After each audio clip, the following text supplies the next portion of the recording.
ਭਗਦੀਆਂ ਖਬਰਾਂ ਦੇਖ ਰਹੇ ਸਾਰੇ ਦਰਸ਼ਕਾਂ ਨੂੰ ਮੇਰੇ ਹਰਪ੍ਰੀਤ ਵੱਲੋਂ ਪਿਆਰ ਭਰੀ ਸਤਿ ਸ੍ਰੀ ਅਕਾਲ। ਇੱਕ ਵਾਰ ਫਿਰ ਤੋਂ ਮੇਰਾ ਸਾਥ ਦੇ ਰਹੇ ਨੇ ਅਜੀਤ ਜੀ, ਸੀਪੀ ਸਿੰਘ ਜੀ, ਦਲਰਾਜ ਸਿੰਘ ਜੀ ਅਤੇ ਸਬਦੀਪ ਸਿੰਘ ਜੀ। ਗੱਲਬਾਤ ਸ਼ੁਰੂ ਕਰਾਂਗੇ ਪੰਜਾਬ ਦੀ ਰਾਜਨੀਤੀ ਤੋਂ, ਜੋ ਕਿ ਇਲੈਕਸ਼ਨਾਂ ਜਿੱਦਾਂ ਕੋਲ ਆ ਰਹੀਆਂ ਉਦਾਂ ਭਖਦੀ ਜਾ ਰਹੀ ਆ। ਕੱਲ ਇੱਕ ਐਲਾਨ ਕਰਦੇ ਹੋਏ ਕਾਂਗਰਸ ਪਾਰਟੀ ਅਤੇ ਕੈਪਟਨ ਅਮਰਿੰਦਰ ਸਿੰਘ ਜੀ ਨੇ ਵੀ ਇੱਕ ਇਦਾਂ ਦਾ ਵਾਅਦਾ ਕੀਤਾ ਜਿਹਦੇ ਉੱਤੇ ਸਵਾਲ ਜਵਾਬ ਉਠਾਉਣੇ ਸ਼ਾਇਦ ਸਾਡੇ ਜ਼ਰੂਰ ਬਣਦੇ ਆ। ਜੇ ਪੰਜਾਬ ਦੀ ਰਾਜਨੀਤੀ ਦੀ ਗੱਲ ਕਰੀਏ ਤੇ ਜਿਹੜੀ ਪਾਰਟੀ ਪਾਵਰ 'ਚ ਆ ਉਹ ਇਸ ਟਾਈਮ ਫੰਡ ਵੰਡਣ ਵਿੱਚ ਲੱਗੀ ਹੋਈ ਆ ਕਿ ਪਿੰਡ ਨੂੰ 31 ਲੱਖ ਦੇ ਦਿੱਤੇ, ਕਿ ਪਿੰਡ ਨੂੰ 50 ਲੱਖ ਦੇ ਦਿੱਤੇ, ਕਿ ਸ਼ਹਿਰ ਨੂੰ 10 ਕਰੋੜ ਦੇ ਦਿੱਤੇ। ਕਿਤੇ ਨਾ ਕਿਤੇ ਪੈਸੇ ਦੇ ਕੇ ਵੋਟ ਖਰੀਦਣ ਦੀ ਜਾਂ ਵੋਟਰਸ ਨੂੰ ਆਪਣੇ ਵੱਲ ਕਰਨ ਦੀ ਕੋਸ਼ਿਸ਼ ਕਰ ਰਹੀ ਆ। ਜਿਹੜੀਆਂ ਪਾਰਟੀਆਂ ਪਾਵਰ ਵਿੱਚ ਨਹੀਂ ਆ ਉਹ ਮੈਨੀਫੈਸਟੋ ਦੇ ਨਾਂ ਤੇ ਜਾਂ ਫਿਰ ਅਸੀਂ ਜਦੋਂ ਪਾਵਰ ਤੇ ਆਵਾਂਗੇ ਉਦੋਂ ਕੀ ਕਰਾਂਗੇ ਵਾਅਦੇ ਕਰਕੇ ਵੱਡੀਆਂ ਗੱਲਾਂ ਕਰਕੇ ਵੋਟਰਸ ਨੂੰ ਆਪਣੇ ਵੱਲ ਲੁਭਾਉਣ ਦੀ ਕੋਸ਼ਿਸ਼ ਕਰ ਰਹੀ ਆ। ਕੱਲ ਕੈਪਟਨ ਅਮਰਿੰਦਰ ਸਿੰਘ ਨੇ ਘਰ ਕੈਪਟਨ ਹਰ ਘਰ ਨੌਕਰੀ ਦਾ ਇੱਕ ਨਾਰਾ ਦੇ ਕੇ ਇਹ ਕਿਹਾ, ਇੱਕ ਕਾਰਡ ਜਾਰੀ ਕੀਤੇ ਨੇ ਜੋ ਕਿ 18 ਸਾਲ ਤੋਂ 36 ਸਾਲ ਦੀ ਉਮਰ ਦੇ ਵਿੱਚ ਵਾਲੇ ਯੂਥ ਕਾਰਡ ਆਪਣੀ ਇਨਫੋਰਮੇਸ਼ਨ ਭਰ ਕੇ ਐਕਟੀਵੇਟ ਕਰ ਸਕਦੇ ਨੇ। ਤੇ ਇਹਨਾਂ ਦੀ ਇਸ ਨਵੀਂ ਯੋਜਨਾ ਦੇ ਮੁਤਾਬਿਕ ਕਾਂਗਰਸ ਪਾਰਟੀ ਹਰ ਘਰ ਦੇ ਇੱਕ ਬੰਦੇ ਨੂੰ ਜੌਬ ਦਊਗੀ। ਪਹਿਲੇ ਫੇਜ਼ ਵਿੱਚ 40 ਲੱਖ ਲੋਕਾਂ ਤੱਕ ਅਪਰੋਚ ਕਰਨ ਦੀ ਗੱਲ ਕੀਤੀ ਗਈ ਹੈ। ਨਾਲ ਹੀ ਅਨਐਮਪਲੋਇਮੈਂਟ ਅਲਾਉਂਸ, ਬੇਰੋਜ਼ਗਾਰੀ ਭੱਤਾ, ਜੋ ਲੋਕ ਇਸ ਸਕੀਮ ਦੇ ਨਾਲ ਰਜਿਸਟਰ ਹੁੰਦੇ ਨੇ ਤੇ ਜਦੋਂ ਤੱਕ ਉਹਨਾਂ ਨੂੰ ਜੌਬ ਨਹੀਂ ਮਿਲਦੀ ਆ ਸਰਕਾਰ 36 ਮਹੀਨੇ ਤੱਕ ਉਹਨਾਂ ਨੂੰ ਬੇਰੋਜ਼ਗਾਰੀ ਭੱਤਾ ਦਊਗੀ। ਜੇ ਸਾਰੇ ਮੈਂ ਇਸ ਸਕੀਮ ਦੀ ਗੱਲ ਕਰਾਂ 2,000-2,500 ਕਰੋੜ ਦਾ ਇਹਦਾ ਇਸ ਸਕੀਮ ਦੇ ਨਾਲ ਸਰਕਾਰ ਦੇ ਉੱਤੇ ਖਰਚਾ ਪਊਗਾ, ਜੋ ਕਿ ਪੰਜਾਬ ਦੇ ਬਜਟ ਦਾ ਲਗਭਗ 2% ਦੇ ਕੋਲ ਆ। ਥੋੜੇ ਦਿਨ ਪਹਿਲਾਂ ਕਾਂਗਰਸ ਪਾਰਟੀ ਵੱਲੋਂ ਇੱਕ ਹੋਰ ਇਦਾਂ ਦੀ ਸਕੀਮ ਲਾਂਚ ਕੀਤੀ ਗਈ ਸੀ ਜਿਹਦੇ ਵਿੱਚ ਕਿ ਸਟੂਡੈਂਟਸ ਨੂੰ ਫ੍ਰੀ ਸਮਾਰਟਫੋਨ ਦੇਣ ਦੀ ਗੱਲ ਕੀਤੀ ਸੀ। ਕੁਝ ਕਾਲਜਸ ਵਿੱਚ ਅਸੀਂ ਆਪਣੇ ਰਿਪੋਰਟਰ ਭੇਜ ਕੇ ਸਟੂਡੈਂਟਸ ਨਾਲ ਗੱਲ ਕੀਤੀ ਸੀ ਤੇ ਭਾਵੇਂ ਸਟੂਡੈਂਟਸ ਨੂੰ ਪੋਲੀਟੀਕਲ ਪਾਰਟੀਆਂ ਦੁਆਰਾ ਕੀਤੇ ਗਏ ਵਾਅਦੇ ਉੱਤੇ ਜ਼ਿਆਦਾ ਵਿਸ਼ਵਾਸ ਨਹੀਂ ਆ, ਫਿਰ ਵੀ ਕਾਫੀ ਮਾਤਰਾ ਦੇ ਵਿੱਚ ਸਾਨੂੰ ਇਦਾਂ ਦੇ ਸਟੂਡੈਂਟਸ ਮਿਲੇ ਜਿਨ੍ਹਾਂ ਨੇ ਕਾਂਗਰਸ ਦੀਆਂ ਕੈਪਟਨ ਸਾਹਿਬ ਦੀ ਸਕੀਮ ਨਾਲ ਰਜਿਸਟਰ ਕੀਤਾ ਹੋਇਆ ਸੀ। ਹੁਣ ਇੱਕ ਹੋਰ ਜੌਬ ਦੇਣ ਦਾ ਵਾਅਦਾ ਤੇ 2,500 ਰੁਪਏ ਪਰ ਮੰਥ ਅਨਐਮਪਲੋਇਮੈਂਟ ਅਲਾਉਂਸ ਦੇਣ ਦਾ ਵਾਅਦਾ। ਕਿਤੇ ਨਾ ਕਿਤੇ ਕਾਂਗਰਸ ਪਾਰਟੀ ਯੂਥ ਨੂੰ ਆਪਣੇ ਵਰਕ ਕਰਨ ਦੀ ਪੂਰੀ ਕੋਸ਼ਿਸ਼ ਕਰ ਰਹੀ ਆ। ਗੱਲਬਾਤ ਸ਼ੁਰੂ ਕਰਾਂਗੇ ਕੀ ਕੀਤੇ ਜਾ ਰਹੇ ਵਾਅਦਿਆਂ ਤੋਂ। ਜਦੋਂ ਕਿ ਇਲੈਕਸ਼ਨ ਕਮਿਸ਼ਨ ਸਖਤ ਹੋਣ ਦੀ ਕੋਸ਼ਿਸ਼ ਕਰ ਰਿਹਾ ਵਾ। ਇਲੈਕਸ਼ਨ ਕਮਿਸ਼ਨ ਨੇ ਪਿਛਲੇ ਦਿਨਾਂ ਇੱਕ ਪ੍ਰੈਸ ਰਿਲੀਜ਼ ਜਾਰੀ ਕਰਕੇ ਵੀ ਕਿਹਾ ਸੀ ਕਿ ਜੋ ਵੀ ਪੋਲੀਟੀਕਲ ਪਾਰਟੀ ਵਾਅਦੇ ਕਰੇਗੀ ਇਲੈਕਸ਼ਨ ਕਮਿਸ਼ਨ ਉਹਦੀ ਜਾਂਚ ਕਰੂਗਾ ਤੇ ਪੋਲੀਟੀਕਲ ਪਾਰਟੀ ਨੂੰ ਉਸ ਵਾਅਦੇ ਨੂੰ ਐਕਸਪਲੇਨ ਕਰਨ ਵਾਸਤੇ ਜ਼ਰੂਰ ਕਹੂਗਾ। ਜੇ ਪੋਲੀਟੀਕਲ ਪਾਰਟੀ ਕਿਸੇ ਵੀ ਤਰੀਕੇ ਨਾਲ ਉਸ ਵਾਅਦੇ ਦੀ ਐਕਸਪਲੇਨੇਸ਼ਨ ਨਹੀਂ ਦੇ ਪਾਈ ਤੇ ਇਲੈਕਸ਼ਨ ਕਮਿਸ਼ਨ ਬੰਦ ਦੀ ਕਾਰਵਾਈ ਕਰੂਗਾ। ਫਿਰ ਵੀ ਇਸ ਗੱਲ ਨੂੰ ਨਕਾਰਦੇ ਹੋਏ ਵੀ ਪੋਲੀਟੀਕਲ ਪਾਰਟੀਆਂ ਬਾਰ-ਬਾਰ ਵੱਡੇ ਵਾਅਦੇ ਕਰ ਰਹੀਆਂ ਨੇ, ਫ੍ਰੀ ਚੀਜ਼ਾਂ ਦੇਣ ਦੀ ਗੱਲ ਕਰ ਰਹੀਆਂ ਨੇ। ਗੱਲਬਾਤ ਸ਼ੁਰੂ ਕਰਦੇ ਹਾਂ ਸੀਪੀ ਸਿੰਘ ਜੀ ਤੋਂ। ਸੀਪੀ ਸਿੰਘ ਜੀ, ਕੀ ਅਜੇ ਵੀ ਪੰਜਾਬ ਦਾ ਵੋਟਰ ਸੈੱਲ ਫੋਨ 25 ਲੱਖ ਜੌਬਾਂ ਜਾਂ ਹਰ ਘਰ ਨੌਕਰੀ ਦੇ ਨਾਂ ਨਾਲ ਵੋਟਾਂ ਪਾਉਣ ਵਾਸਤੇ ਆਕਰਸ਼ਿਤ ਹੁੰਦਾ ਵਾ? ਹਰਪ੍ਰੀਤ ਜੀ, ਇਸ ਕੁਐਸਚਨ ਦਾ ਆਨਸਰ ਮੈਂ ਦਿੰਦਾ ਹੁਣੇ। ਪਹਿਲਾਂ ਇੱਕ ਚੀਜ਼ ਜ਼ਰੂਰ ਐਨਾਲਾਈਜ਼ ਕਰ ਲਈਏ ਅਸੀਂ ਲੋਕ ਕਿ ਜਿਹੜੇ ਚੀਜ਼ਾਂ ਉਹ ਬੈਠ ਕੇ ਕੋਈ ਵੀ ਪੋਲੀਟੀਕਲ ਪਾਰਟੀ ਹੈ ਐਨਾਲਾਈਜ਼ ਕਰਦੀ ਹੈ ਕਿ ਅਸੀਂ ਇੰਨੀਆਂ ਜੌਬਸ ਦੇ ਦਾਂਗੇ ਤਾਂ ਸਾਡੇ ਵੱਲ ਵੋਟਰ ਆਕਰਸ਼ਿਤ ਹੋ ਜਾਏਗਾ, ਇੰਨੇ ਮੋਬਾਈਲ ਫੋਨਸ ਦੇ ਦਾਂਗੇ, ਇਹ ਚੀਜ਼ਾਂ ਕਰ ਦਾਂਗੇ, ਉਸ ਚੀਜ਼ ਨੂੰ ਐਨਾਲਾਈਜ਼ ਕਰਦੇ ਆ। ਬਹੁਤ ਵਧੀਆ ਗੱਲ ਹੈ ਕਿਉਂਕਿ ਉਹ ਲੋਕਾਂ ਦੇ ਹੱਕਾਂ ਦੀ ਗੱਲ ਤਾਂ ਹੁੰਦੀ ਹੈ, ਲੇਕਿਨ ਉਹ ਕਿੰਨੇ ਉਹਦੇ ਵਿੱਚ ਡੈਪਥ ਦੇ ਵਿੱਚ ਜਾ ਕੇ ਉਸਨੂੰ ਇੰਪਲੀਮੈਂਟੇਸ਼ਨ ਦੀ ਉਹਦੀ ਪਾਲਿਸੀ ਬਣਾਉਂਦੇ ਆ। ਇੱਥੇ ਕੁਐਸਚਨ ਜਿਹੜਾ ਖੜਾ ਹੋ ਜਾਂਦਾ ਹੈ। ਸੋ ਮਤਲਬ ਤੁਸੀਂ ਦੇਖੋ ਕਿੰਨਾ ਵਧੀਆ ਗੱਲਾਂ ਹੁੰਦੀਆਂ ਕਿ ਕਿਉਂਕਿ ਹਰ ਘਰ ਦੇ ਵਿੱਚ ਇੱਕ ਨੌਕਰੀ ਹੋਏਗੀ ਤਾਂ ਪੰਜਾਬ ਖੁਸ਼ਹਾਲ ਹੋਏਗਾ, ਲੇਕਿਨ ਅਸੀਂ ਉਸ ਚੀਜ਼ ਨੂੰ ਇੰਪਲੀਮੈਂਟ ਕਿਸ ਤਰ੍ਹਾਂ ਕਰਨਾ ਹੈ, ਇਸ ਚੀਜ਼ ਦੇ ਉੱਪਰ ਸਵਾਲੀਆ ਨਿਸ਼ਾਨ ਲੱਗ ਜਾਂਦਾ ਹੈ। ਤੁਸੀਂ ਦੇਖੋ ਦਲਿਤ ਮੈਨੀਫੈਸਟੋ ਲਾਂਚ ਕੀਤਾ, ਉਹਦੇ ਉੱਪਰ ਇਲੈਕਸ਼ਨ ਕਮਿਸ਼ਨ ਦੀ ਪੈਣੀ ਨਜ਼ਰ ਹੈ। ਉਹ ਮੈਨੂੰ ਕੁਝ ਸੁਣਨ 'ਚ ਵੀ ਆਇਆ ਸੀ ਕਿ ਉਹ ਉਹਦੇ ਉੱਪਰ ਆਬਜੈਕਸ਼ਨ ਵੀ ਕੁਝ ਕ੍ਰੀਏਟ ਕਰ ਸਕਦਾ ਹੈ। ਸੋ ਅਸੀਂ 25 ਲੱਖ ਜੌਬਾਂ ਦੀ ਗੱਲ ਕਰਦੇ ਹਾਂ ਘਰ ਘਰ ਦੇ ਵਿੱਚ ਨੌਕਰੀਆਂ ਦੀ ਗੱਲ ਕਰਦੇ ਆ, ਮੋਬਾਈਲ ਫੋਨ ਦੀ ਗੱਲ ਕਰਦੇ ਆ, ਇਸ ਚੀਜ਼ ਨਾਲ ਇਹ ਡਿਸੀਜਨ ਅੱਛੇ ਹੈ, ਲੇਕਿਨ ਅਗਰ ਪ੍ਰੈਕਟੀਕਲੀ ਬਲੂਪ੍ਰਿੰਟ ਲੈ ਕੇ ਅਸੀਂ ਲੋਕਾਂ ਦੇ ਸਾਹਮਣੇ ਜਾਈਏ ਕਿ ਅਸੀਂ ਇਸ ਨੂੰ ਇਸ ਤਰ੍ਹਾਂ ਇੰਪਲੀਮੈਂਟ ਕਰਾਂਗੇ। ਅਮਰਿੰਦਰ ਜੀ ਨੇ ਜਦੋਂ ਕਾਨਫਰੰਸ ਦੇ ਵਿੱਚ ਇਹ ਕਿਹਾ, ਕੁਐਸਚਨ ਵੀ ਪੁੱਛਿਆ ਕਿਸੇ ਰਿਪੋਰਟਰ ਨੇ ਕਿ ਇਸ ਚੀਜ਼ ਨੂੰ ਤੁਸੀਂ ਇੰਪਲੀਮੈਂਟ ਕਿਵੇਂ ਕਰੋਗੇ, ਤਾਂ ਉਹਨਾਂ ਨੇ ਸਿੰਪਲ ਸਪਸ਼ਟ ਕਿਹਾ ਕਿ ਕੋਈ ਗੱਲ ਨਹੀਂ, ਜਲਦੀ ਤੁਹਾਡੇ ਸਾਹਮਣੇ ਅਸੀਂ ਇਹਦਾ ਬਲੂਪ੍ਰਿੰਟ ਲੈ ਕੇ ਵੀ ਆਵਾਂਗੇ। ਗੱਲ ਕਰਨੀ ਬਹੁਤ ਸੌਖੀ ਹੁੰਦੀ ਹੈ, ਉਸ ਨੂੰ ਕਰਕੇ ਅਸੀਂ ਇਹ ਸੋਚ ਲਈਏ ਕਿ ਵੋਟਰ ਬਹੁਤ ਜਲਦੀ ਉਹਦੇ ਤੇ ਇੰਪ੍ਰੈਸ ਹੋ ਜਾਏਗਾ, ਇਹ ਅੱਜ ਦੀ ਡੇਟ ਦੇ ਵਿੱਚ ਬਹੁਤ ਔਖਾ ਹੋ ਚੁੱਕਾ ਹੈ। ਆਮ ਆਦਮੀ ਪਾਰਟੀ ਨੇ 25 ਲੱਖ ਨੌਕਰੀਆਂ ਦਾ ਜਿਹੜਾ ਝਾਂਸਾ ਦੇ ਕੇ, ਝਾਂਸਾ ਹੀ ਕਹੂੰਗਾ ਮੈਂ ਤਾਂ, ਕਿਉਂਕਿ ਇਹ ਬੜਾ ਇੰਪਲੀਮੈਂਟ ਕਰਨਾ ਔਖਾ ਹੈ, ਉਸ ਚੀਜ਼ ਨੂੰ ਵੀ ਲੋਕਾਂ ਨੇ ਬਹੁਤ ਲਾਈਟਲੀ ਲਿਆ। ਕੋਈ ਏਦਾਂ ਨਹੀਂ ਹੋਇਆ ਕਿ ਬਹੁਤ ਜਲਦੀ ਇਹ ਹੋ ਵੀ ਜਾਏਗਾ। ਸੋ ਕੈਪਟਨ ਸਾਹਿਬ ਦਾ ਵੀ ਜਿਹੜਾ ਬਿਆਨ ਹੈ ਕੋਈ ਬਹੁਤਾ ਇੰਨਾ ਇੰਪ੍ਰੈਸਿਵ ਨਹੀਂ ਕਰ ਪਾਏਗਾ ਵੋਟਰਸ ਨੂੰ। ਬਿਆਨ ਬਹੁਤ ਅੱਛਾ ਹੈ ਅਗਰ ਇਹ ਇੰਪਲੀਮੈਂਟ ਹੋ ਜਾਏ ਤਾਂ, ਲੇਕਿਨ ਵੋਟਰ ਅੱਜ ਦੀ ਡੇਟ ਦੇ ਵਿੱਚ ਬਹੁਤ ਸੁਚੇਤ ਹੋ ਚੁੱਕਾ ਹੈ। ਵੋਟਰ ਇਹ ਸੋਚਦਾ ਹੈ ਯਾਰ ਜੇ ਇਹ ਘਰ ਘਰ ਇੱਕ ਨੌਕਰੀ ਦੇਣ ਦੀ ਗੱਲ ਕਰਦੇ ਹੈ ਤਾਂ ਉਹ ਕਿਵੇਂ ਦੇਣਗੇ, ਕਿੱਥੋਂ ਪੈਸਾ ਆਏਗਾ ਔਰ ਕਿਸ ਤਰ੍ਹਾਂ ਇਸ ਦਾ ਬਲੂਪ੍ਰਿੰਟ ਬਣਾ ਕੇ ਇਹਨੂੰ ਪ੍ਰੈਕਟੀਕਲ ਸ਼ੇਪ ਦੇ ਪਾਣਗੇ। ਸੋ ਗੱਲਾਂ ਕਰਨੀਆਂ ਬਹੁਤ ਸੌਖੀਆਂ, ਲੇਕਿਨ ਵੋਟਰਾਂ ਨੂੰ ਲੁਭਾਉਣਾ ਅੱਜ ਦੀ ਡੇਟ ਦੇ ਵਿੱਚ ਥੋੜਾ ਜਿਹਾ ਟਫ ਹੋ ਚੁੱਕਾ ਹੈ। ਉਹ ਸਾਡੇ ਸਰਵੇ ਵੀ ਦੱਸਦੇ ਹੈ, ਜਿਹਦੇ ਵਿੱਚ ਅਨਡਿਸਾਈਡਡ ਵੋਟ ਜਿਹੜੀ ਹੈ ਉਹ ਹਰ ਸਰਵੇ ਦੇ ਵਿੱਚ ਅੱਗੇ ਆ ਰਹੀ ਹੈ। ਇਹੀ ਰੀਜ਼ਨ ਹੈ, ਲੋਕੀ ਵੋਟਰ ਜਿਹੜੇ ਉਹ ਸੋਚਦੇ ਹੈ ਕਿ ਜਿਹੜਾ ਚੀਜ਼ ਸਟੇਜ ਤੇ ਬੋਲੀ ਜਾਂਦੀ ਹੈ, ਐਕਸਾਈਟਮੈਂਟ ਦੇ ਵਿੱਚ ਜਿਹੜੇ ਵਾਅਦੇ ਕਰ ਦਿੱਤੇ ਜਾਂਦੇ ਨੇ, ਉਹ ਚੀਜ਼ਾਂ ਇੰਪਲੀਮੈਂਟ ਹੋਣ ਦੇ ਵਿੱਚ ਬਹੁਤ ਮੁਸ਼ਕਿਲ ਹੋ ਜਾਂਦੀ ਹੈ। ਪਰ ਜੇ ਕਾਂਗਰਸ ਪਾਰਟੀ ਦੀ ਸਟ੍ਰੈਟਜੀ ਦੀ ਗੱਲ ਕਰੀਏ ਤੇ ਕਾਂਗਰਸ ਪਾਰਟੀ ਦੂਜੀਆਂ ਪਾਰਟੀਆਂ ਤੋਂ ਥੋੜਾ ਜਿਹਾ ਹਟ ਕੇ ਚੱਲ ਰਹੀ ਆ। ਮੈਂ ਵਾਅਦਿਆਂ ਦੀ ਗੱਲ ਨਹੀਂ ਕਰ ਰਿਹਾ, ਪਰ ਕਾਂਗਰਸ ਪਾਰਟੀ ਕਿਤੇ ਨਾ ਕਿਤੇ ਲੋਕਾਂ ਨੂੰ ਆਪਣੇ ਨਾਲ ਰਜਿਸਟਰ ਕਰਨ ਦੀ ਗੱਲ ਕਰ ਰਹੀ ਆ। ਜੇ ਮੈਂ ਇਸ ਸਟ੍ਰੈਟਜੀ ਦੀ ਗੱਲ ਕਰਾਂ, ਰਜਿਸਟ੍ਰੇਸ਼ਨ ਕਰਨ ਦੀ ਗੱਲ ਕਰਾਂ, ਲੋਕਾਂ ਨੂੰ ਆਪਣੇ ਨਾਲ ਜੋੜਨ ਦੀ ਗੱਲ ਕਰਾਂ, ਤੇ ਸ਼ਾਇਦ ਉਹਦੇ ਵਿੱਚ ਕਾਂਗਰਸ ਪਾਰਟੀ ਦਾ ਭਲਾ ਹੋ ਸਕਦਾ ਹੈ। ਇਸ ਗੱਲ ਤੇ ਮੈਂ ਜ਼ਰੂਰ ਚਾਹੂੰਗਾ, ਚਾਹੇ ਸਮਾਰਟਫੋਨ ਦੀ ਸਕੀਮ ਹੋਵੇ, ਉਹਦੇ ਵਿੱਚ ਵੀ ਯੂਥ ਨੂੰ ਆਪਣੇ ਨਾਲ ਜੋੜਨ ਦੀ ਗੱਲ ਕੀਤੀ ਗਈ ਸੀ, ਫੇਸਬੁੱਕ ਤੇ ਜਾ ਕੇ ਰਜਿਸਟਰ ਕਰਨ ਦੀ ਗੱਲ ਕੀਤੀ ਗਈ ਸੀ, ਚਾਹੇ ਹੁਣ ਅਨਇੰਪਲੋਇਮੈਂਟ ਭੱਤੇ ਦੀ ਗੱਲ ਹੋਵੇ, ਹਰ ਘਰ ਕੈਪਟਨ ਦੀ ਗੱਲ ਹੋਵੇ, ਕਿਤੇ ਨਾ ਕਿਤੇ ਕਾਂਗਰਸ ਪਾਰਟੀ ਆਪਣੇ ਆਪ ਵੋਟਰਸ ਨੂੰ ਜੋੜ ਰਹੀ ਆ। ਕੀ ਕਾਂਗਰਸ ਪਾਰਟੀ ਵੋਟਰਸ ਨੂੰ ਆਪਣੇ ਨਾਲ ਜੋੜ ਕੇ ਵੋਟਾਂ ਕਨਵਰਟ ਕਰਨ ਵਿੱਚ ਕਾਮਯਾਬ ਹੋਊਗੀ? ਦੇਖੋ ਹਰਪ੍ਰੀਤ ਜੀ, ਜੇ ਇਸ ਚੀਜ਼ ਨੂੰ ਦੇਖਿਆ ਜਾਵੇ, ਜਿਹੜੀ ਉਹਨਾਂ ਨੇ ਸਮਾਰਟਫੋਨ ਦੀ ਗੱਲ ਕੀਤੀ ਸੀ, ਉਹਦੇ 'ਚ ਮੇਰੇ ਖਿਆਲ ਹੈ 2-2.5 ਲੱਖ ਤੋਂ ਵੱਧ ਜਿਹੜੇ ਨੌਜਵਾਨ ਨੇ ਉਹਨਾਂ ਨਾਲ ਇਸ ਗੱਲ ਤੋਂ ਰਜਿਸਟਰਡ ਹੋ ਚੁੱਕੇ ਨੇ। ਮੈਂ ਇਹ ਤਾਂ ਨਹੀਂ ਕਹਿੰਦਾ ਹੈਗਾ ਕਿ ਸਾਰੇ ਹੀ ਜਿਹੜੇ ਪਰਿਵਾਰ ਹੋਣਗੇ ਜਿਨ੍ਹਾਂ ਦੇ ਨੌਜਵਾਨ ਰਜਿਸਟਰ ਹੋਏ ਹੋਣਗੇ ਉਹ ਵੋਟਾਂ ਪਾ ਦੇਣਗੇ, ਪਰ ਕਾਫੀ ਹੱਦ ਤੱਕ ਜਿਹੜੀ ਹੈਗੀ ਉਹਦੇ ਇਹਨਾਂ ਨੂੰ ਵੋਟਾਂ ਦਾ ਫਾਇਦਾ ਹੋਏਗਾ।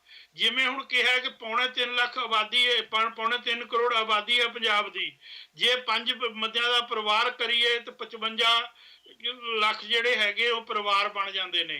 ਜੇ ਉਹਨਾਂ ਦੇ ਵਿੱਚੋਂ ਨੌਜਵਾਨ ਰਜਿਸਟ੍ਰੇਸ਼ਨ ਕਰਾਉਣਗੇ ਤਾਂ ਰਜਿਸਟ੍ਰੇਸ਼ਨ ਕਰਾਉਣ ਕੇ ਉਹਨਾਂ ਨੂੰ ਕਿੰਨੇ ਲੱਖ ਲੋਕ ਹੋਣਗੇ ਜਿਹੜੇ ਰਜਿਸਟ੍ਰੇਸ਼ਨ ਕਰਾਉਣਗੇ।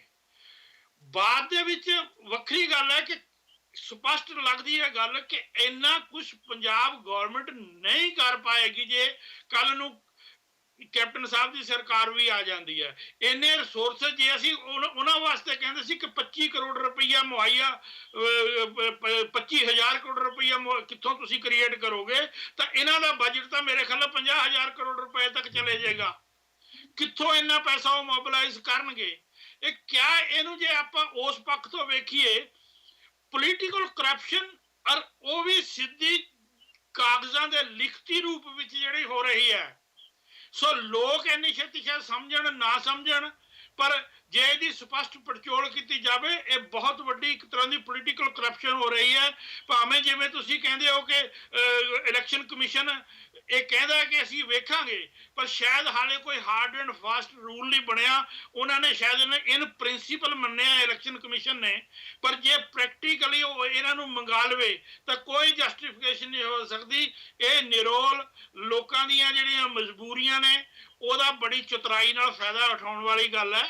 ਸਾਰੀਆਂ ਹੀ ਪਾਰਟੀਆਂ ਉਠਾਉਂਦੀਆਂ ਨੇ, ਪਰ ਇਹ ਤਾਂ ਨੰਗਾ ਚਿੱਟੀ ਗੱਲ ਹੋ ਗਈ ਹੈ ਕਿ ਤੁਸੀਂ ਕਾਗਜ਼ ਤੇ ਲਿਖ ਕੇ ਅਸੀਂ ਤੁਹਾਨੂੰ ਦਿੰਦੇ ਆ। ਔਰ ਇਸ ਗੱਲ ਤੇ ਬਹੁਤ ਲੋਕ ਹੋਣਗੇ ਜਿਹੜੇ ਵਿਸ਼ਵਾਸ ਵੀ ਕਰ ਲੈਣਗੇ ਵੀ ਦੇਖੋ ਬਈ ਤਾਂ ਪੱਕਾ ਵਾਅਦਾ ਸਾਡੇ ਨਾਲ ਕਰ ਰਿਹਾ ਹੈ, ਪਰ ਮੈਨੂੰ ਇਹ ਲੱਗਦੀ ਹੈ ਟੋਟਲ ਪੋਲੀਟੀਕਲ ਕਰਪਸ਼ਨ। ਸਬਦੀਸ਼ ਜੀ ਤੇ ਦਿਲਰਾਜ ਜੀ, ਤੁਹਾਡੇ ਵੀ ਵਿਚਾਰ ਜਾਣਨੇ ਚਾਹੂੰਗਾ, ਖਾਸ ਕਰਕੇ ਤੁਸੀਂ ਦੋਵੇਂ ਪੰਜਾਬ 'ਚ ਰਹਿੰਦੇ ਜੋ, ਕਿ ਪੰਜਾਬ ਦਾ ਵੋਟਰ ਏਦਾਂ ਦੀ ਸਕੀਮਾਂ ਤੇ, ਖਾਸ ਕਰਕੇ ਜਦੋਂ ਪੋਲੀਟੀਕਲ ਪਾਰਟੀ ਤੁਹਾਨੂੰ ਰਜਿਸਟਰ ਹੋਣ ਵਾਸਤੇ ਆਖਣ ਡਈ ਆ, ਕਿ ਵੋਟਰਸ ਥੋੜਾ ਬਹੁਤ ਉਸ ਪਾਰਟੀ ਵੱਲ ਆਕਰਸ਼ਿਤ ਹੁੰਦਾ ਜਾਂ ਨਹੀਂ? ਹਰਪ੍ਰੀਤ ਜੀ, ਬਿਲਕੁਲ ਜਿੰਨੀਆਂ ਵੀ ਕਾਂਗਰਸ ਪਾਰਟੀ ਸਕੀਮਾਂ ਕੱਢਦੀ ਪਈ ਹੈ, ਚਾਹੇ ਮੋਬਾਈਲ ਵਾਲੀ ਹੋਵੇ, ਚਾਹੇ ਨੌਕਰੀ ਵਾਲੀ ਹੋਵੇ, ਚਾਹੇ ਹੋਰ ਹੋਣ ਜਿਹਦੇ ਵਿੱਚ ਰਜਿਸਟਰਡ ਵਾਲੀ ਸਕੀਮਾਂ ਵਾ ਕੇ ਰਜਿਸਟਰਡ ਤੁਹਾਨੂੰ ਕਰਨਾ ਪਏਗਾ, ਉਹ ਸਾਰੀਆਂ ਕਿਤੇ ਨਾ ਕਿਤੇ ਯੂਥ ਦੇ ਨਾਲ ਜੁੜੀਆਂ ਹੋਈਆਂ ਵਾ। ਤੇ ਯੂਥ ਡੈਫੀਨੇਟਲੀ ਇੱਦਾਂ ਦੀਆਂ ਸਕੀਮਾਂ ਨਾਲ ਆਕਰਸ਼ਿਤ ਹੋਏਗਾ। ਯੂਥ ਨੂੰ ਜੇ ਕਿਹਾ ਜਾਵੇ ਕਿ ਹਾਂ ਨੌਕਰੀ ਦਿੱਤੀ ਜਾਏਗੀ ਤੇ ਯੂਥ ਆਕਰਸ਼ਿਤ ਹੋਏਗਾ। ਯੂਥ ਨੂੰ ਇਹ ਕਿਹਾ ਜਾਵੇ ਕਿ ਬੇਰੁਜ਼ਗਾਰੀ ਭੱਤਾ ਮਿਲੇਗਾ ਤੇ ਯੂਥ ਦੇ ਦਿਮਾਗ ਵਿੱਚ ਕਿਤੇ ਨਾ ਕਿਤੇ ਆਵੇਗਾ ਕਿ ਹਾਂ ਜਿੱਦਾਂ ਫੋਰਨ ਦੇ ਵਿੱਚ ਮਿਲਦਾ ਵਾ ਸ਼ਾਇਦ ਉੱਦਾਂ ਸਾਨੂੰ ਵੀ ਮਿਲਣ ਲੱਗ ਪਵੇ।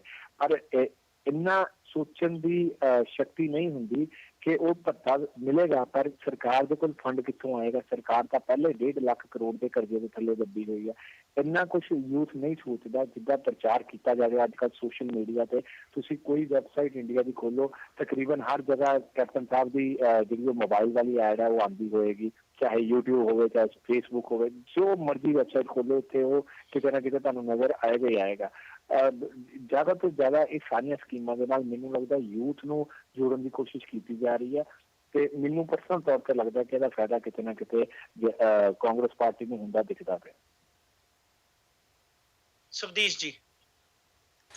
ਹਰਪ੍ਰੀਤ ਜੀ, ਜੇ ਅਸੀਂ ਆਜ਼ਾਦ ਭਾਰਤ ਦੀ ਗੱਲ ਕਰੀਏ ਤਾਂ ਪੰਜਾਬ ਦੇ ਵਿੱਚ ਜਿਹੜਾ ਸਭ ਤੋਂ ਵੱਡਾ ਪ੍ਰੋਜੈਕਟ ਪੰਜਾਬ ਨੂੰ ਮਿਲਿਆ ਉਹਨੂੰ ਅਸੀਂ ਭਾਖੜਾ ਡੈਮ ਪ੍ਰੋਜੈਕਟ ਕਹਿ ਸਕਦੇ ਹਾਂ। ਤੇ ਉਸ ਭਾਖੜਾ ਡੈਮ ਪ੍ਰੋਜੈਕਟ ਕਰਕੇ ਜਿਹੜੀ ਪੰਜਾਬ ਦੇ ਸਿਆਸੀ, ਸਮਾਜੀ ਤੇ ਆਰਥਿਕ ਸੀਨ ਤੇ ਸਭ ਤੋਂ ਵੱਡੀ ਘਟਨਾ ਵਾਪਰੀ ਉਹ ਹਰੀ ਕ੍ਰਾਂਤੀ ਸੀ। ਹਰੀ ਕ੍ਰਾਂਤੀ ਨੇ ਪੰਜਾਬ ਦੇ ਲੋਕਾਂ ਦਾ ਜੀਵਨ ਪੱਧਰ ਆਮ ਦੇਸ਼ ਦੇ ਲੋਕਾਂ ਨਾਲੋਂ ਕਾਫੀ ਵੱਖਰੇ ਤੌਰ ਦੇ ਉੱਤੇ ਔਰ ਵਿਕਸਿਤ ਕਰ ਦਿੱਤਾ ਸੀ। ਤੇ ਮੈਂ ਇਹ ਨਹੀਂ ਕਹਿੰਦਾ ਕਿ ਸਾਰੇ ਲੋਕਾਂ ਦਾ ਹੀ ਇੱਕ ਲੈਵਲ ਤੇ ਚਲਾ ਗਿਆ ਸੀ, ਪਰ ਫਰਕ ਜ਼ਰੂਰ ਪਿਆ। ਕਿਸਾਨੀ ਨੂੰ ਕਿਉਂਕਿ ਡਾਇਰੈਕਟ ਫਾਇਦਾ ਹੋਇਆ, ਕਿਸਾਨੀ ਦੀਆਂ ਜਿਨਸਾਂ ਦੇ ਵਿੱਚ ਉਤਪਾਦਨ ਇੱਕਦਮ ਬਹੁਤ ਜ਼ਿਆਦਾ ਹੋ ਗਿਆ, ਉਹਦਾ ਮੰਡੀਕਰਨ ਵੀ ਪਹਿਲਾਂ ਦੇ ਮੁਕਾਬਲੇ ਵਧੀਆ ਹੋ ਗਿਆ, ਉਹਦੇ ਨਾਲ ਕਿਸਾਨੀ ਨੂੰ ਡਾਇਰੈਕਟ ਫਾਇਦਾ ਹੋਇਆ।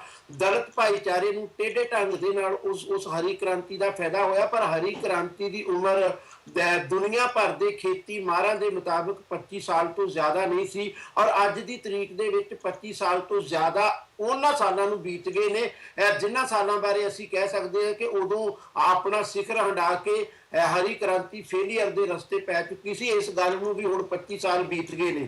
ਹੁਣ ਸਰਕਾਰਾਂ ਦੀ ਜ਼ਿੰਮੇਵਾਰੀ ਇਹ ਹੁੰਦੀ ਹੈ ਕਿ ਜਦੋਂ ਕਿਸੇ ਖਿੱਤੇ ਦਾ ਜੀਵਨ ਮਿਆਰ ਇੱਕ ਖਾਸ ਹੱਦ ਤੱਕ ਵਿਕਸਿਤ ਹੋ ਗਿਆ, ਉਹਨੂੰ ਹੇਠਾਂ ਨਾ ਗਿਰਨ ਦਿੱਤਾ ਜਾਵੇ।